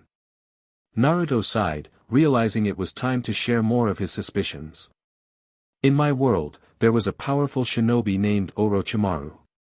He was brilliant but twisted, obsessed with learning every jutsu, every technique, and achieving immortality. He performed horrible experiments, possessed people's bodies when his wore out. He was a monster. And you think Blackwood is this Orochimaru reborn? Hermione asked, her face pale. I'm almost certain of it. The way he speaks, his mannerisms, his knowledge of chakra and jinchuriki, it's too specific to be coincidence. Harry's eyes widened. But if he's after the stone, and Snape is too, they could be working together, Ron finished, horrified. Or competing, Naruto countered. Either way, the stone isn't safe. And neither are we if they realize we know about it. We should tell Dumbledore, Hermione urged. Tell him what? That I'm a reincarnated ninja who thinks a ministry official is also a reincarnated ninja interested in stealing an immortality stone. Naruto shook his head. Without proof, we'd sound insane. Then we need to get proof, Harry decided, his expression determined. And make sure they don't get the stone in the meantime. The next few weeks passed in a blur of classes, research, and vigilance. Naruto divided his time between schoolwork, private training with his newly enhanced seal, and monitoring both Quirrell and Snape. Blackwood had again disappeared from Hogwarts, supposedly recalled to London for consultation, but Naruto suspected he was merely biding his time. Their suspicions about the Philosopher's Stone being the guarded object were confirmed when Harry overheard Snape threatening Quirrell in an empty classroom, demanding to know if he discovered how to get past that beast of Hagrid's. Quirrell's stammered denial seemed genuine enough, but the confrontation proved someone was actively trying to steal the stone. Meanwhile, exams were approaching, and Hermione had created study schedules for all of them, much to Ron's dismay. Even Naruto found her intensity overwhelming at times, though he appreciated her methodical approach to learning. One evening, as they studied in the library, Hermione abruptly closed 1,000 magical herbs and fungi, and turned to Naruto. Could you teach me? She asked quietly. Teach you what? Chakra techniques. The meditation at least, to start. Her eyes were earnest. I've been reading everything I can find, but books only help so much. I want to understand what you can do. Naruto hesitated. Hermione, chakra isn't like magic. It's a physical and spiritual energy that people in my world develop from birth. I'm not sure if everyone in your world could use it, right? Even ordinary people with training. So why not me? She leaned forward. I'm not asking to become what did you call it? A ninja. I just want to understand. Her determination reminded him so much of his younger self, the dead last who refused to give up, that he found himself nodding. We can try. Basic meditation first, to see if you can sense your inner energy. If that works, maybe some simple chakra control exercises. Hermione beamed, and Naruto was struck by how her entire face transformed when she smiled genuinely. When do we start? Tomorrow evening. We'll need somewhere private. I know just the place, she said confidently. The classroom on the 3rd floor, the one Professor McGonagall arranged for your private practice. She gave me permission to use it too, for advanced theoretical studies. Naruto raised an eyebrow. And when were you planning to tell me about this arrangement? A slight blush colored her cheeks. I was working up to it. Wanted to do proper research first. Their study session resumed, but Naruto found himself oddly anticipating the next evening's training. Teaching had always been one of his strengths in his previous life, his ability to connect with others, to inspire them to push beyond their limits. Perhaps helping Hermione would recapture some of that fulfillment. Relax your shoulders, Naruto instructed, circling where Hermione sat cross-legged on a cushion in the center of the empty classroom. Breathing should be deep but natural. Don't force it. Hermione nodded, eyes closed in concentration. They'd been at it for over an hour, working through basic meditation techniques designed to help her sense her internal energy. So far, progress had been minimal, but her determination never wavered. "I think I feel something," she murmured. "A warmth in my center, like a small flame." "That's good," Naruto encouraged. "Focus on that sensation, but don't try to control it yet. Just observe." Her brow furrowed slightly. "It's different from when I cast spells. Magic feels external, like drawing power through the wand. This feels internal, contained." "Exactly." Naruto sat across from her. "Magic and chakra are related but distinct. Magic flows from an external source through your body and wand. Chakra generates from within, from your physical and spiritual energies combining. And you have both," she said, opening her eyes to study him. "Yes. Though learning to use them together has been challenging." Hermione tilted her head thoughtfully. "Is that what the seal you created does? Helps them work in harmony?" "You've been talking to Harry," Naruto observed with a small smile. "Of course. We're all worried about you, you know." Her expression grew serious. "You take so much on yourself, protecting Harry, investigating Quirrell and Blackwood, mastering these dual powers. You don't have to do everything alone." The words hit closer to home than she could possibly know. In his previous life, learning to rely on others had been one of his hardest lessons. "Old habits," he admitted. "In my world, I was always trying to prove myself, to protect everyone. Even when I became Hokage, the leader of my village, I had trouble delegating." "Hokage," Hermione repeated, testing the word. "You were a leader." Harry didn't mention that part. "There's a lot I haven't told Harry," Naruto confessed. "About how my life ended, about the family I had." A lump formed in his throat unexpectedly. "It's painful to remember sometimes." Hermione reached out hesitantly, placing her hand over his. "I can't imagine what it's like, carrying 2 lifetimes of memories. But you're not alone now, even if it feels that way." The simple gesture of comfort broke something open inside him, a grief he'd kept carefully contained since remembering his past life. Here was someone trying to understand not just what he could do, but who he was beneath the abilities. "Thank you," he said softly. Their eyes met, and Naruto felt an unexpected connection forming, not romance, they were too young for that regardless of his mental age, but something equally profound. Understanding. Acceptance. The moment was interrupted by a sharp knock on the classroom door. They sprang apart as Professor McGonagall entered, her expression grave. "Mr. Potter, Miss Granger. I've been looking for you both."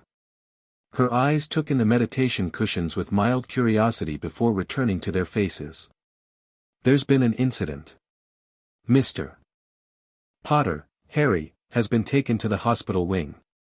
Naruto was on his feet instantly. "What happened? Is he hurt?"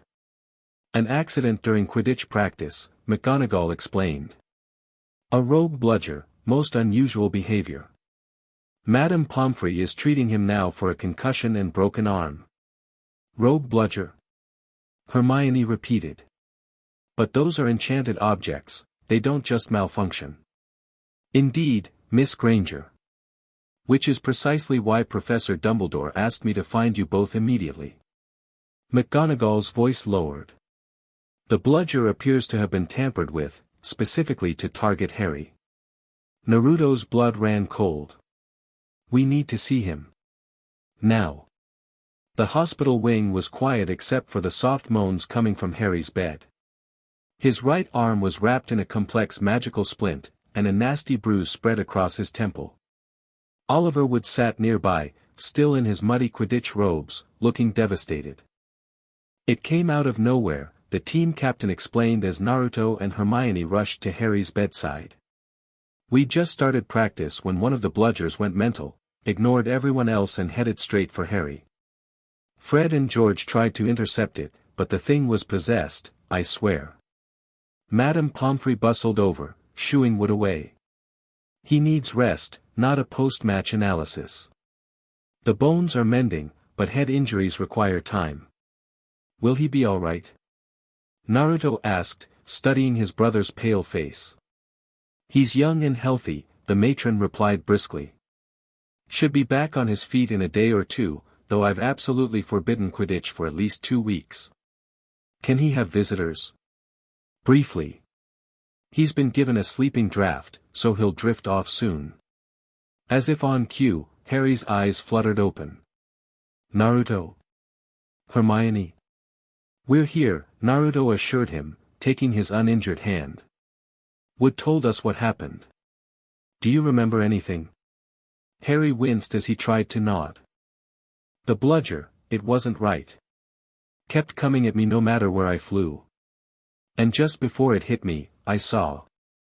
His voice dropped to a whisper. I saw Quirrell at the edge of the field, watching. His lips were moving. Hermione gasped softly. He was jinxing it, like the broomstick at the Quidditch match. We don't know that for certain, Naruto cautioned, though his suspicions aligned with hers. He's after the stone, Harry insisted, his voice growing drowsy from the potion. And he knows we're onto him. You need to be careful. His eyes drifted closed, the sleeping draft finally taking effect. Naruto squeezed his hand gently before releasing it. He's right, Hermione whispered as they left the hospital wing. If Quirrell tried to hurt Harry once, he might try again. And if he knows we suspect him. We're all in danger, Naruto finished. We need to accelerate our plans. What plans? We've been researching, but we don't actually have a strategy for protecting the stone. Naruto's expression hardened. Then it's time we made one.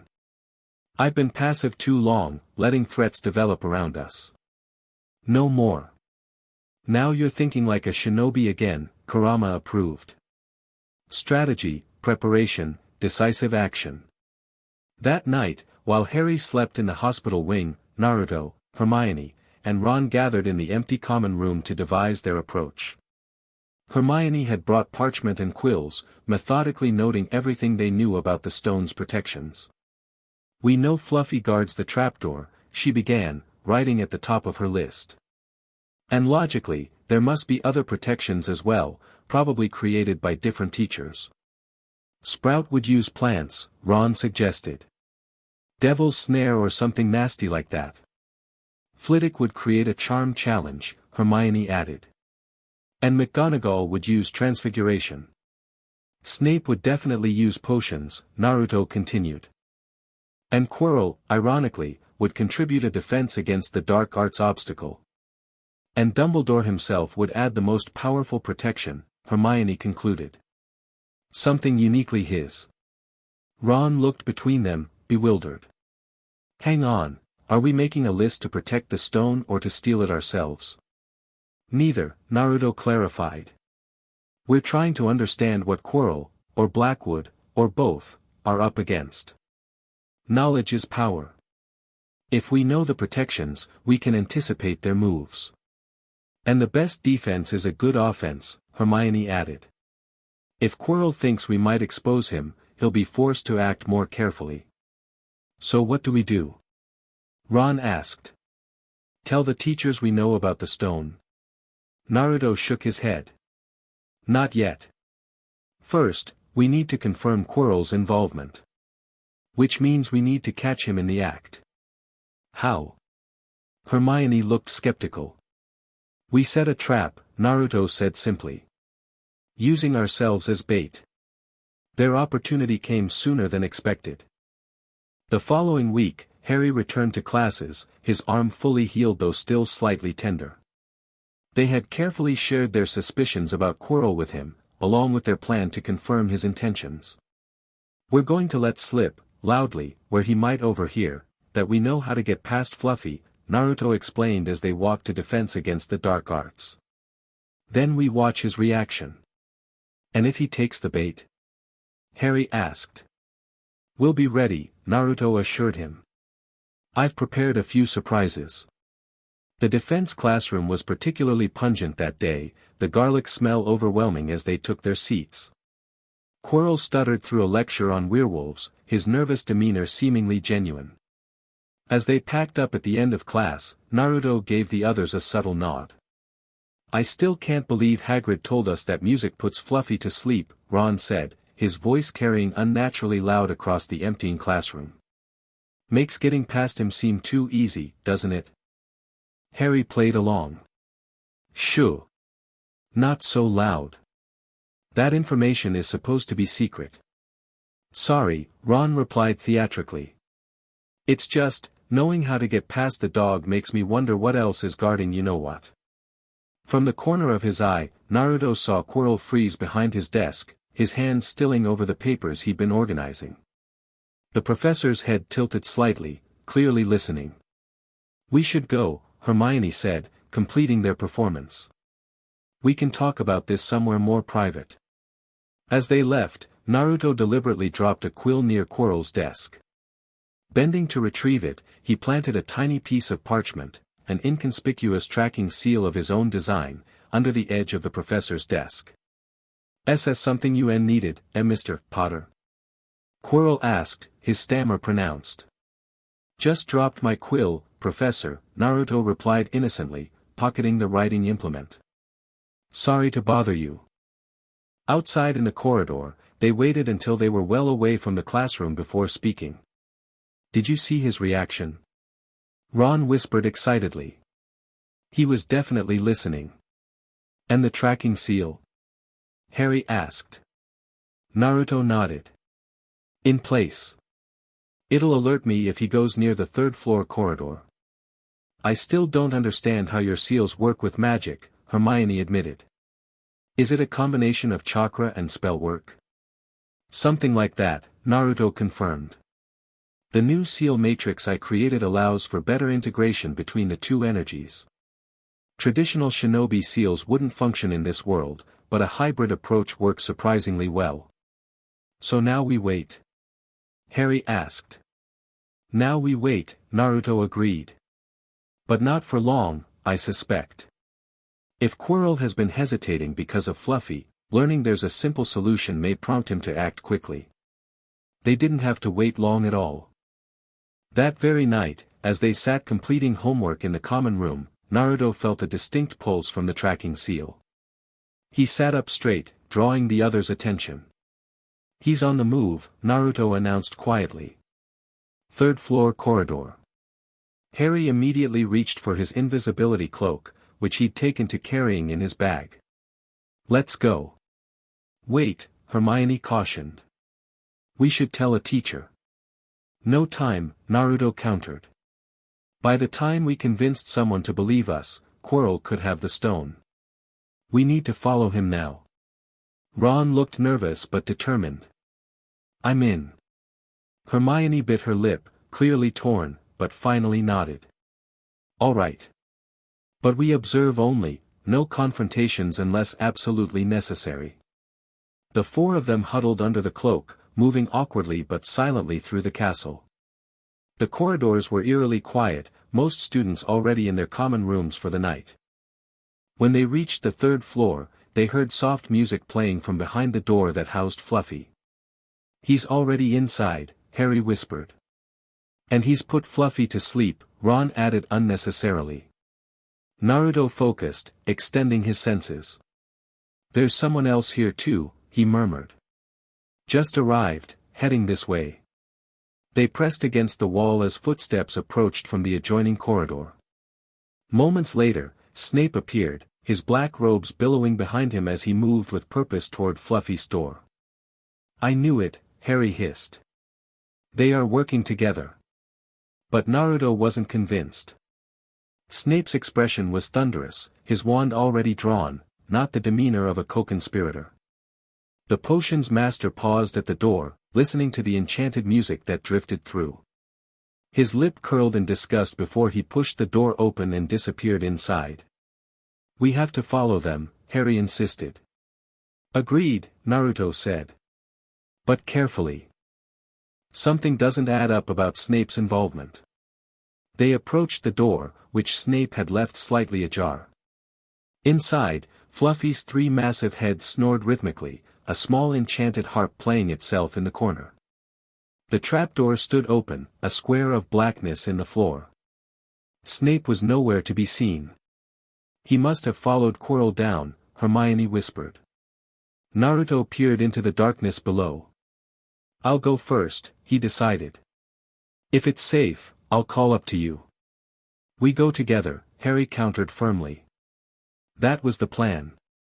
Before Naruto could argue, the enchanted harp abruptly stopped playing. Fluffy's 6 ears twitched, and one massive head began to stir. Jump! Ron yelped. Now! They leapt through the trapdoor just as Fluffy awakened with a trio of angry growls.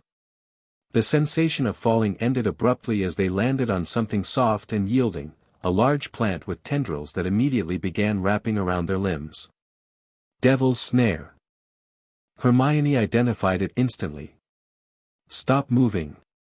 If you struggle, it kills you faster. Kill us faster. Oh, now I can relax. Ron shouted, fighting against the creeping vines. Hermione managed to extract her wand with difficulty. Lumos Solum, she cried, producing a brilliant beam of sunlight. The plant recoiled, its tendrils retreating from the light. They dropped through to a stone chamber below, landing in an ungraceful heap.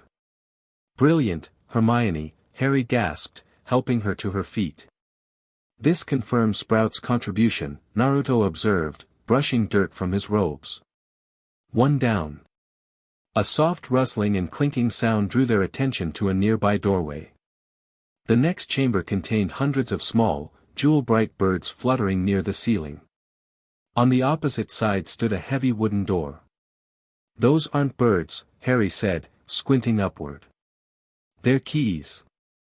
Winged keys.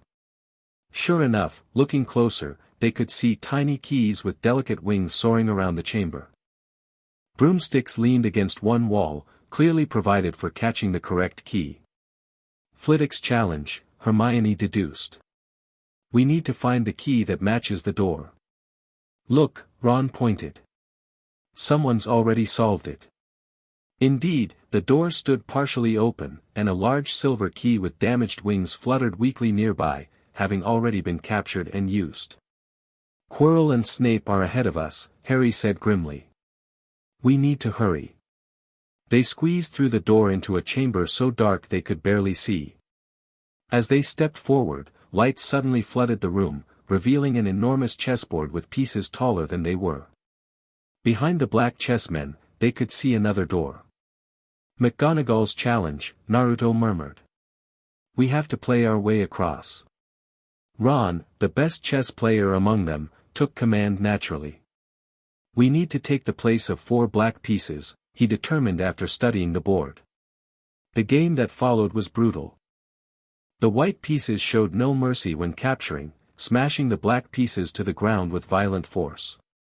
Ron directed their moves with impressive strategic insight, but as the game progressed, his face grew increasingly grim. I've got to be taken, he announced suddenly, his voice tight. No. Harry and Hermione protested simultaneously. That's chess. Ron snapped. You've got to make sacrifices. I'll make my move, the Queen will take me, and Harry will be free to checkmate the King. Before they could argue further, Ron stepped forward. The White Queen struck him hard across the head with her stone arm, and he crashed to the floor, unconscious. Harry moved as directed, his voice shaking as he called checkmate. The White King removed his crown and threw it at Harry's feet, and the remaining pieces parted, clearing their path to the door. Naruto knelt beside Ron, checking his pulse. He's alive, just knocked out. We should leave someone with him. I'll stay, Hermione volunteered, though she looked torn. You and Harry go ahead. Be careful. The next chamber held Snape's challenge, 7 differently shaped bottles in a line, with flames springing up behind and before them, blocking both forward progress and retreat. A parchment held a logical riddle to identify which potion would allow them to move forward. Hermione would have solved it quickly, Naruto knew, but they didn't need to. The smallest bottle was already nearly empty, with just enough potion remaining for perhaps one person. "Someone's definitely ahead of us," Harry said. "But was it Quirrell or Snape?" "We'll find out soon enough," Naruto replied, examining the bottles. "There's only enough left for one of us to go forward." "Then I'll go," Harry insisted. "You stay here with Ron and Hermione." Naruto shook his head firmly. "Not a chance, Harry. I have the best chance against whatever's ahead." "But, this isn't a debate." Naruto squeezed Harry's shoulder. "Trust me. I've faced worse than Quirrell or Snape." After a moment of tense silence, Harry reluctantly nodded. "Be careful. If you don't come back within an hour, I'm coming after you." Naruto smirked. "With what potion?" "I'll figure something out," Harry replied stubbornly. With a final nod, Naruto swallowed the remaining potion. A sensation like ice flooded his veins, and he stepped forward through the black flames, emerging into the final chamber. The room was circular, with steps leading down to a central platform where the mirror of Eriste stood prominently. Before it stood not Snape, as Harry had insisted, but Professor Quirrell, straight-backed and still, without a trace of his usual tremor. "I wondered if I'd be seeing you tonight, Potter," Quirrell said, his voice clear and cold without its stutter. "Though I expected your brother, not you." Naruto descended the steps carefully, keeping his distance. "No need to keep up the act anymore, Professor." Quirrell laughed, a harsh sound devoid of humor. "No indeed. Though it was amusing to watch you all suspect Severus when I was right under your noses. He does make a wonderful villain with that bat-like demeanor, doesn't he?" "Where is Snape?" Naruto asked, scanning the chamber. "He came down here ahead of us." Temporarily indisposed, Quirrell replied dismissively. "A simple stunning spell from behind, he never saw me coming. He's back in the chess room, I believe, though he'll be unconscious for hours." Naruto's mind raced. If Snape had been trying to stop Quirrell, that meant the potion's master wasn't involved in the theft attempt. Their assumptions had been wrong. "So you're after the stone," Naruto stated. "For immortality? Or for someone else?" A knowing smile spread across Quirrell's face. "Clever boy. Yes, the stone isn't for me alone. I serve a greater purpose, a greater master. Voldemort." The name hung in the air between them. Quirrell's smile widened. "Most children fear to speak his name," he observed. "But you're not just any child, are you, Naruto Potter? You're something extraordinary." Naruto tensed as Quirrell began to circle the mirror, studying both it and him with equal interest. "I see the stone in the mirror," Quirrell mused. "But I can't reach it. I see myself presenting it to my master, but not how to obtain it." His eyes narrowed. "Perhaps you could help me solve this final puzzle." "Why would I help you give Voldemort a path to immortality?" Naruto asked, edging closer to the mirror himself. "Because we could offer you something in return," Quirrell replied. "Something you desire deeply." A cold, high voice suddenly emanated from Quirrell, though his lips didn't move. "Let me speak to him, face to face." "Master, you are not strong enough. I have strength enough, for this." To Naruto's horror, Quirrell began unwinding his turban. As the fabric fell away, he turned slowly, revealing a second face protruding from the back of his head, chalk white with glaring red eyes and slits for nostrils, like a snake. "Naruto Potter," the face whispered. "See what I have become. Mere shadow and vapor, forced to share another's body. Unicorn blood has sustained me, but the Philosopher's Stone could create a body of my own."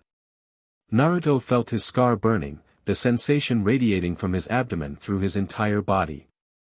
Inside his mind, Kurama growled with fury. "So this is the fragment that marked us, the fox snarled. A pathetic shade clinging to existence. You're Voldemort, Naruto stated, maintaining his composure despite the pain. Yes, the face confirmed. You see what I've become? Less than spirit, less than the meanest ghost, but still, I live. And with the stone, I shall be reborn. That's not going to happen, Naruto said firmly, his hand moving subtly toward his wand. Such defiance, Voldemort hissed. Just like your mother before I killed her. She needn't have died, you know. She was trying to protect you and your brother, a mother's love, how touching. The lipless mouth twisted in what might have been a smile. But I offer you something better than sentiment. I can see into your heart, Naruto Potter. I can see what you truly desire.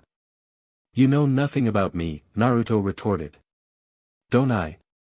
Voldemort's voice grew softer, more persuasive. You carry memories of another life, a life of power and respect. I can sense the creature bound within you, the nine-tailed beast of legend. Naruto froze. How could Voldemort know this? Oh yes, Voldemort continued, relishing Naruto's shock. My servant Quirrell has been most thorough in his research. The Ministry official Blackwood has been most informative. Blackwood works for you? Not directly. He has his own agenda. But we have a mutual interest in your unique condition. Voldemort's red eyes gleamed. I can restore what you've lost, Naruto. With the stone's power, I could create a body for you, your true body, your true self. Return you to your world, to the family you left behind. The offer hit Naruto like a physical blow. Return to Konoha. To Hinata, Boruto, Himawari. To the life he'd built over decades. It's possible, Voldemort pressed, sensing his hesitation. The stone transcends the natural laws of life and death. With it, I could open the pathway between worlds. All you need do is help me retrieve it from the mirror, and both our deepest desires can be fulfilled. For one terrible moment, temptation clawed at Naruto's heart. The mirror of Erist had shown him his lost life, his friends, his family, everything he'd achieved. Could it truly be recovered? He lies, Kurama's voice cut through the haze of longing. This pathetic fragment knows nothing of traversing dimensions. He seeks only to manipulate you, to use your power for himself. The fox's words cleared Naruto's mind like a splash of cold water. Of course Voldemort was lying. Even if such travel were possible, the Dark Lord would never honor such a bargain. No deal, Naruto said firmly, drawing his wand. The stone stays where it is. Fury twisted Voldemort's serpentine features. Fool! I offered you greatness, a return to your true potential. Instead, you choose this diminished existence, trapped in a child's body in a world not your own. I choose to protect this world from you, Naruto replied. Kurama and I both do. Kurama? Voldemort's eyes widened fractionally. The fox spirit has a name. How interesting. His expression hardened. Seize him. Quirrell spun around, lunging toward Naruto with surprising speed. Naruto sidestepped the attack, channeling chakra to enhance his reflexes. Stupefy, he shouted, directing his wand at Quirrell's chest. The red jet of light hit its target, but instead of falling unconscious, Quirrell merely staggered. Some property of Voldemort's possession seemed to provide resistance against standard spells. Your pathetic schoolboy magic cannot harm us, Voldemort taunted. Quirrell, the stone. Use the boy to get the stone. Quirrell rounded on Naruto again, this time firing off his own spell. Imperio. The unforgivable curse washed over Naruto like a wave of warm honey, a pleasant fog attempting to envelop his mind. A voice whispered seductively, look in the mirror, find the stone, give it to Quirrell. But the curse encountered unexpected resistance. Kurama's chakra surged through Naruto's pathways, burning away the magical compulsion like fire through cobwebs. Did this weakling truly think he could control a Jinchuriki's mind? Kurama laughed. Let's show him what real power looks like, kid. Naruto smiled grimly as Quirrell's eyes widened in shock. That won't work on me. Impossible. Quirrell gasped. No child can resist the Imperious curse. I'm not just any child, Naruto replied, channeling Kurama's chakra. Red energy began to swirl around him, forming the distinctive fox-shaped aura he hadn't manifested since the troll incident. And I'm not alone. His appearance transformed subtly, eyes shifting from green to red with slitted pupils, whisker marks on his cheeks deepening, fingers lengthening into claw-like appendages. The magical torches around the chamber flickered as chakra disturbed the ambient magic. The fox, Voldemort breathed, a hint of genuine fear in his voice for the first time. Quirrell, subdue him now. Quirrell raised his wand, but Naruto was faster. With chakra-enhanced speed, he closed the distance between them in an instant, seizing Quirrell's wand arm. The effect was immediate and shocking. Quirrell's skin blistered and burned where Naruto touched him, smoke rising from the contact. The professor screamed in agony, trying to pull away. Master, I cannot touch him. His skin burns like fire. Then kill him, fool. Voldemort shrieked.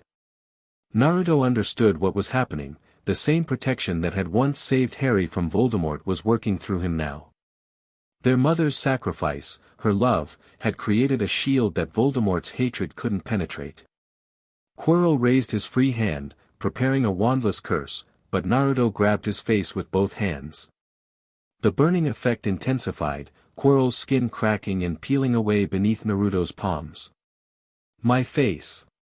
My face, he howled, blind with pain. Kill him! Voldemort commanded, but his voice was growing fainter as his host disintegrated. Naruto held on grimly, even as Quirrell's body began to collapse. The combination of his mother's protection and Kurama's chakra was proving fatal to the possessed professor. Part of Naruto, the part that had been Hokage, that valued all life, hesitated at causing such a death. But the other part, the protective brother, the guardian, knew this was necessary to stop Voldemort. With a final, terrible shriek, Quirrell's body crumbled to ash beneath Naruto's hands. A dark, formless shadow rose from the remains, Voldemort's spirit, untethered from its host. The wraith hovered momentarily, its red eyes fixed on Naruto with pure hatred. This is not the end, fox child, it hissed. We will meet again. The spirit shot forward, passing through Naruto's chest like an arctic wind. Pain exploded through his seal, forcing him to his knees as Voldemort's essence fled the chamber. He's gone, Kurama confirmed, helping Naruto regulate the chakra flow that had been disturbed by the encounter. But not destroyed. Merely banished for now. Naruto staggered to his feet, the red aura fading as he released Kurama's chakra. His gaze fell on the mirror of Erist, still standing serenely amid the chaos as if nothing had happened. Approaching cautiously, he looked into its depths, expecting to see the same vision as before, his friends and family from Konoha, his adult self and all he'd lost. Instead, he saw himself as he was now, 11 years old with blonde hair and green eyes. But his reflection smiled and reached into its pocket, withdrawing a blood-red stone. The reflection winked and placed the stone back in its pocket, and as it did so, Naruto felt something heavy drop into his real pocket. Incredibly, he had retrieved the Philosopher's Stone. Before he could fully process this development, footsteps echoed on the chamber stairs.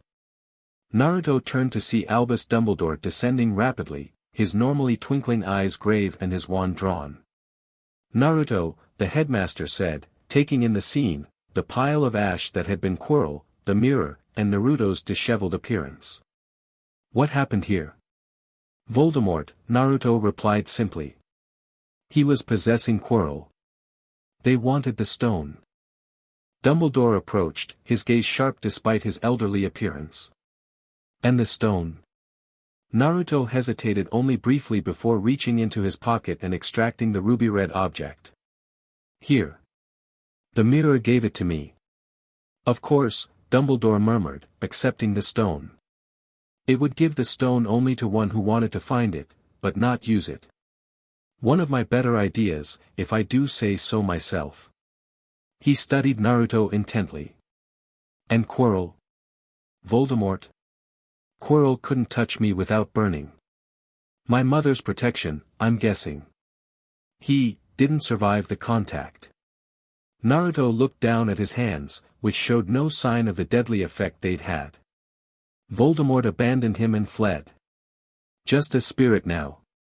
You've done extraordinarily well, Naruto, Dumbledore said softly. Few full-grown wizards could have accomplished what you have tonight. My friends, Harry, Hermione, Ron, they're still back there, Naruto remembered suddenly. Ron was injured in the chess game, and Snape is being tended to by Professor McGonagall, Dumbledore assured him. I encountered your brother and Miss Granger as I came down. They are safe, and Mr. Weasley will recover fully. Relief washed over Naruto, followed immediately by exhaustion as the adrenaline faded. The strain of channeling Kurama's chakra, combined with the physical confrontation and Voldemort's spiritual assault, had drained his reserves. You need rest, Dumbledore observed. But before we return to the surface, I must ask, Voldemort spoke to you, did he not? What did he say? Naruto considered how much to reveal. He knew about Kurama, the entity inside me. He offered to send me back to my original world, to restore my former life. Dumbledore's eyebrows rose slightly. A tempting offer for someone with your unique circumstances. It was a lie, Naruto stated with certainty. Voldemort can't traverse dimensions. He was just trying to manipulate me. Indeed, Dumbledore agreed. Yet the fact that he knew to make such an offer is concerning. Your secret is known to more people than we might wish. Blackwood, Naruto confirmed. Voldemort mentioned him by name, said he'd been informative about my condition. A shadow crossed Dumbledore's face. Corvinus Blackwood has been a person of interest to me for some time. His research into Eastern magical practices has always seemed unusually focused. He's not who he appears to be, Naruto said carefully. In my original world, there was someone, a powerful, dangerous person obsessed with immortality and forbidden techniques. I believe Blackwood is his reincarnation. Fascinating, Dumbledore murmured. The universe, it seems, has patterns it likes to repeat. Souls finding similar paths across different realities. He pocketed the stone. We shall discuss this further when you are recovered. For now, let us rejoin your friends. They are most anxious about your welfare. As they ascended through the chambers, bypassing the obstacles with Dumbledore's assistance, Naruto considered the headmaster's words. Patterns repeating across realities. If Orochimaru had found his way to this world, who else might have done the same? Friends as well as enemies. For the first time since recovering his memories, Naruto felt a flicker of hope that he might not be as alone as he'd thought.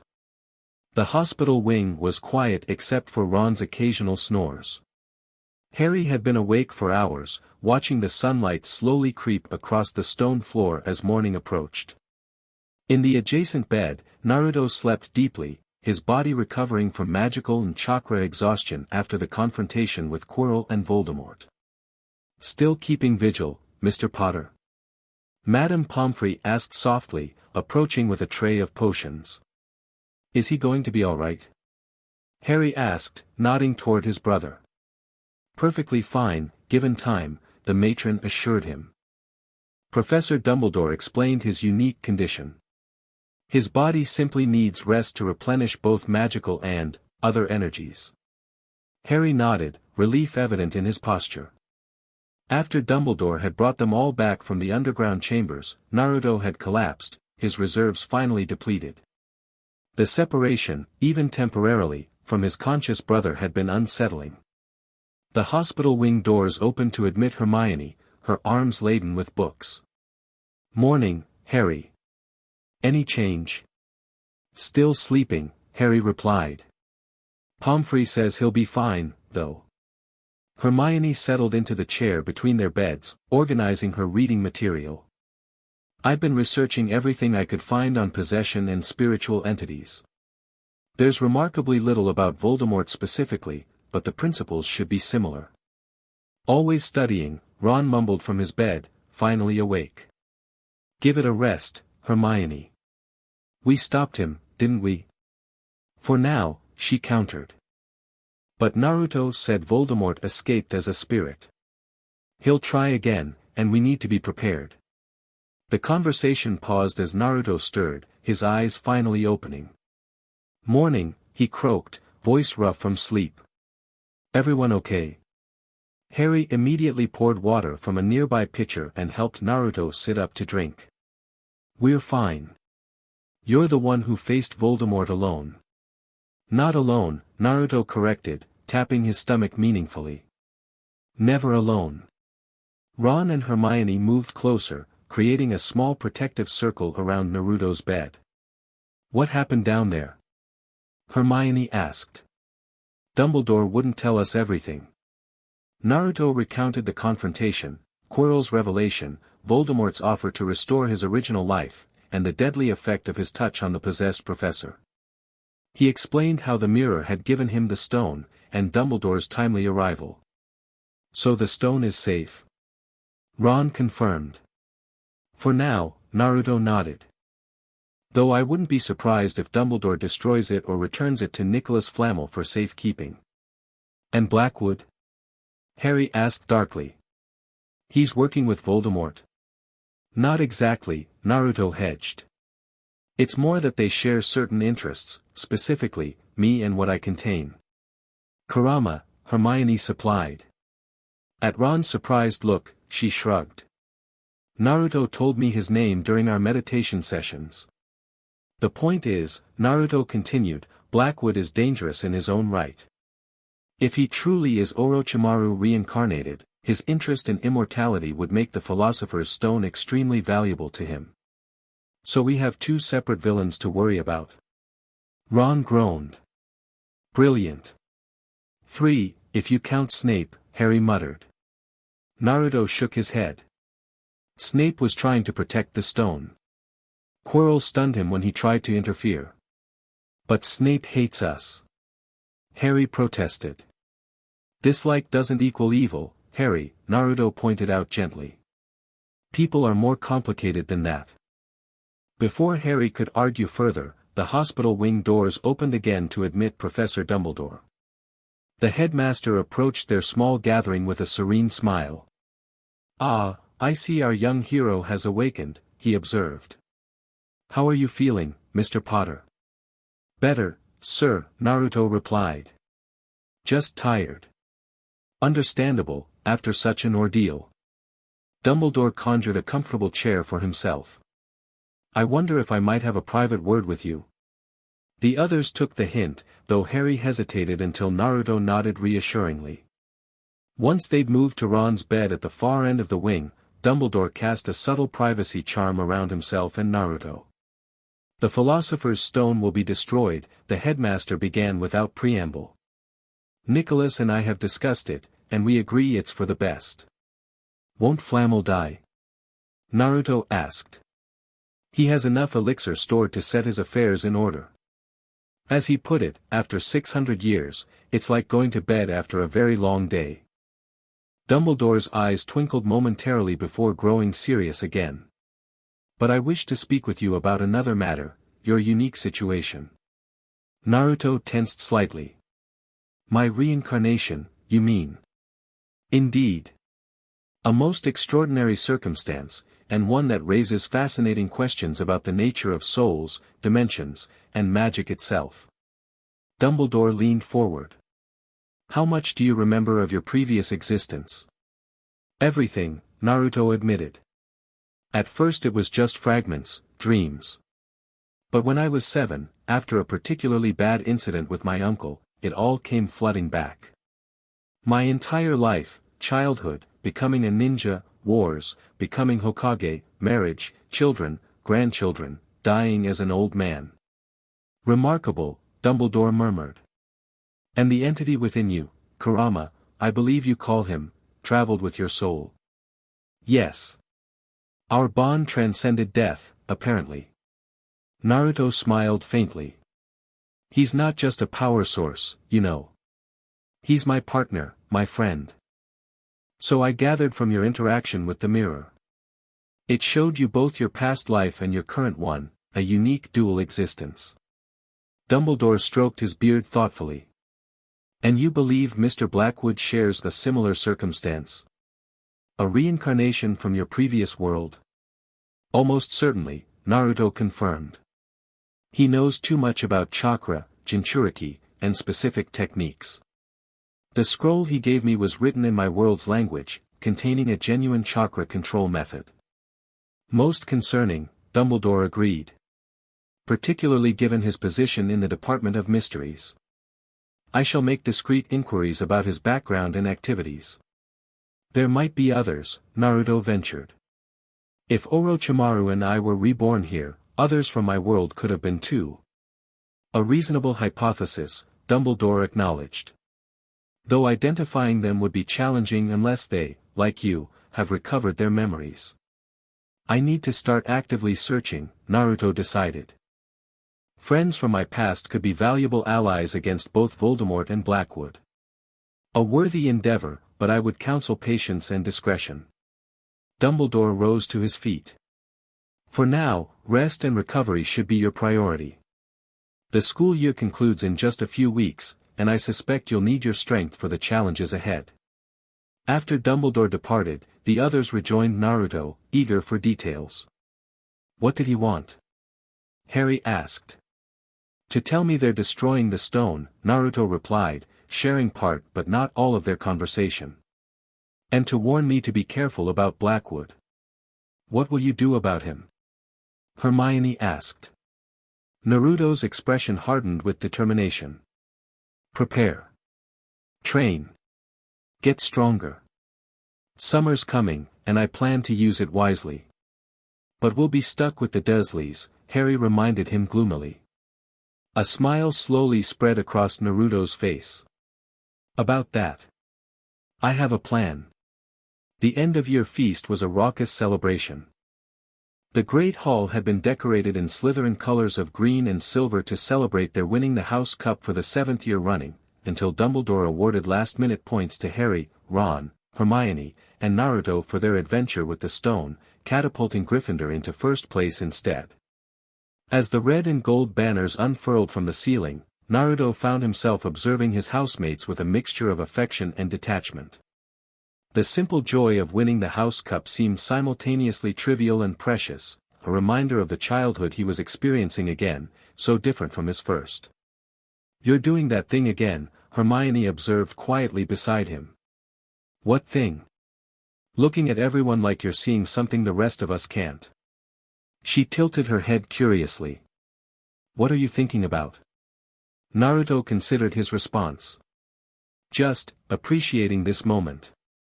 In my first life, I never had anything like this, a school, friends, celebrations. I was always the outsider. Hermione's expression softened. And now?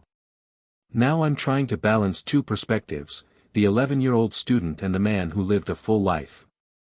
He smiled slightly. It's strange, but not entirely unpleasant. Well, I for one am glad you're here, Hermione declared firmly. Both versions of you. Their conversation paused as exam results were distributed.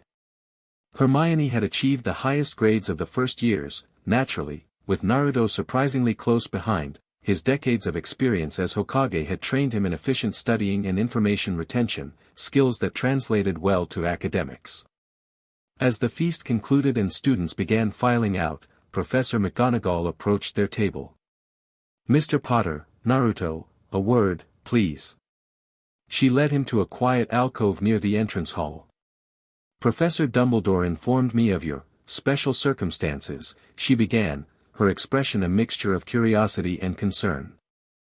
I confess I found it difficult to believe at first, but it explains much about your unusual abilities. Thank you for keeping it confidential, Professor, Naruto replied. Of course. She hesitated, then continued more quietly. I've also been made aware of your situation with the Dursley family. While the magical protections there are significant, your well-being is equally important. Therefore, arrangements have been made for regular check-ins during the summer. Naruto raised an eyebrow. What kind of check-ins? A member of the order, McGonagall caught herself. That is to say, a trusted associate will be monitoring the situation discreetly. Should intervention be necessary, it will be provided. That's good to know, Naruto said sincerely. But I've already taken some precautions myself.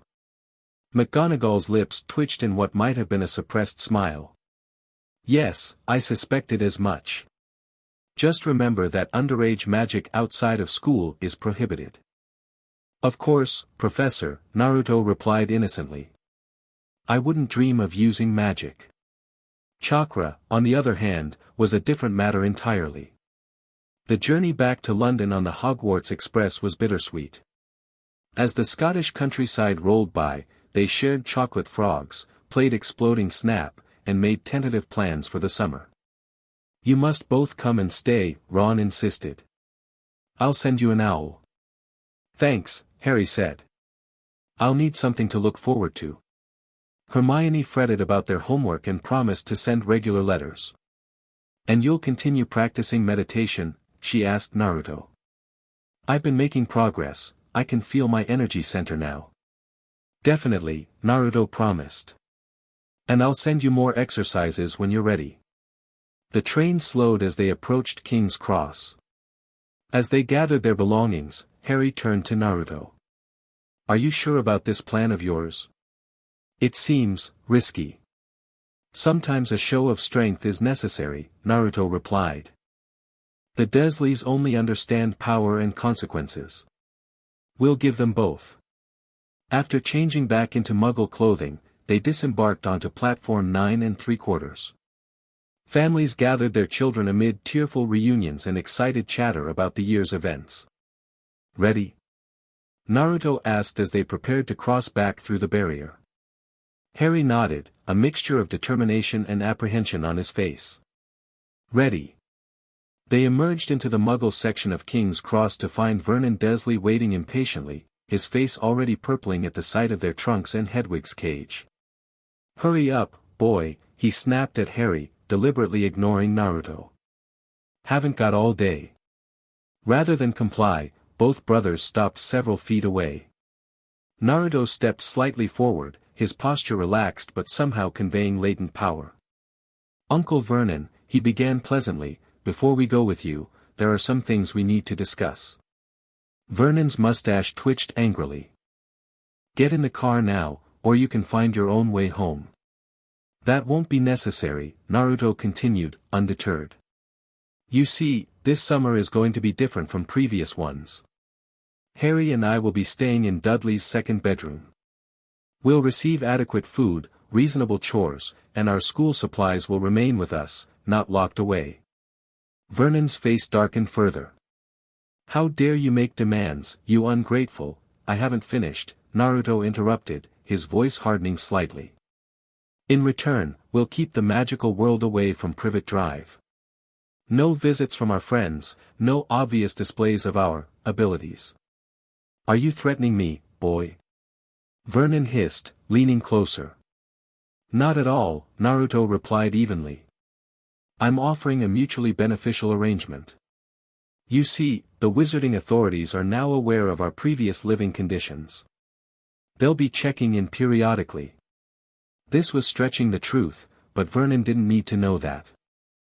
And if they find anything concerning, Naruto continued, well, imagine the embarrassment. The respected director of Grunnings, exposed for mistreating children. The neighbors would talk for years. Vernon's face cycled through several colors before settling on a mottled gray. You wouldn't dare. I would, Naruto confirmed. But I'd rather not. It's your choice, Uncle Vernon. A peaceful summer with minimal interaction, or a very public intervention. For a tense moment, Vernon seemed on the verge of explosion. Then, with visible effort, he mastered himself. Fine, he spat. But you'll keep that freakishness away from my family. Agreed, Naruto said, extending his hand formally. Shall we shake on it? Vernon ignored the offered hand, turning on his heel and stalking toward the parking lot. Harry stared at Naruto in amazement. That was brilliant, he whispered. You didn't even need to use chakra or magic. Sometimes the threat of consequences is more effective than the consequences themselves, Naruto replied with a slight smile. I learned that as Hokage. As they followed Vernon to the car, Naruto felt cautiously optimistic about the summer ahead.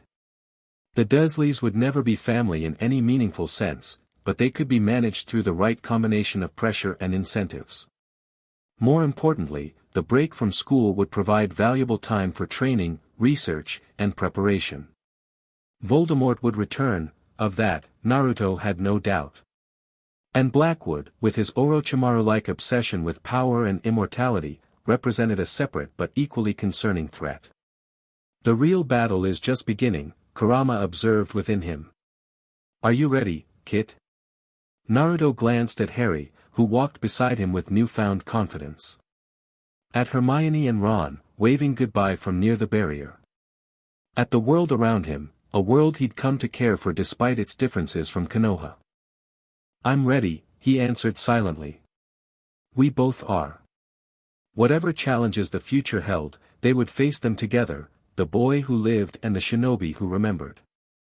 Chapter 4, Summer of Revelations Theme, Identity and Choice Conflict Type, Emotional Stakes and Rival Battles Key Plot Points. Naruto and Harry relocated to Magical Protection. Introduction of Remus Lupin as temporary guardian. Mysterious magic-suppressing attacks targeting Naruto. Danzo's first direct confrontation with Naruto. Revelations about other possible reincarnations. Dobby's warnings about Chamber of Secrets. Visit to the Burrow and Weasley family dynamics. Naruto confiding in Hermione about his true nature. Shopping in Diagon Alley and confrontation with Lucius Malfoy. Danzo's attempt to capture Naruto. Naruto's full power release to protect his new family. Ministry investigation into the incident. Platform 9 3/4 and return to Hogwarts. Danzo's retreat but ominous warning about others coming. Epilogue setting up Chamber of Secrets with Naruto's twist. Subplots and threads, Kurama's evolution, the Ninetales gradually adjusting to the magical world and developing a different relationship with Naruto. Chakra magic integration,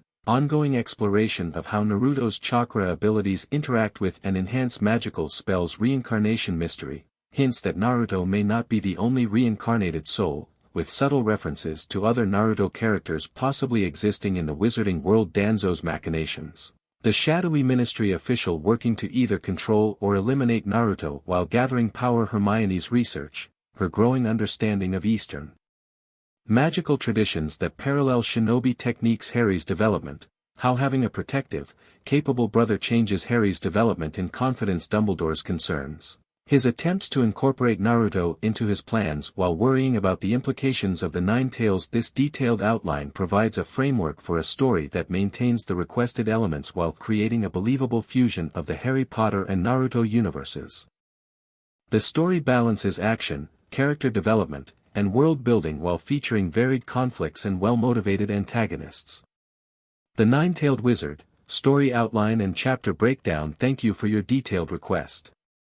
I've developed a comprehensive story plan that blends the Naruto and Harry Potter universes while following your guidelines for pacing, character development, and varied conflicts. Here's the outline, the end. Thank you for watching this video. Please be sure to subscribe to our channel and like this video.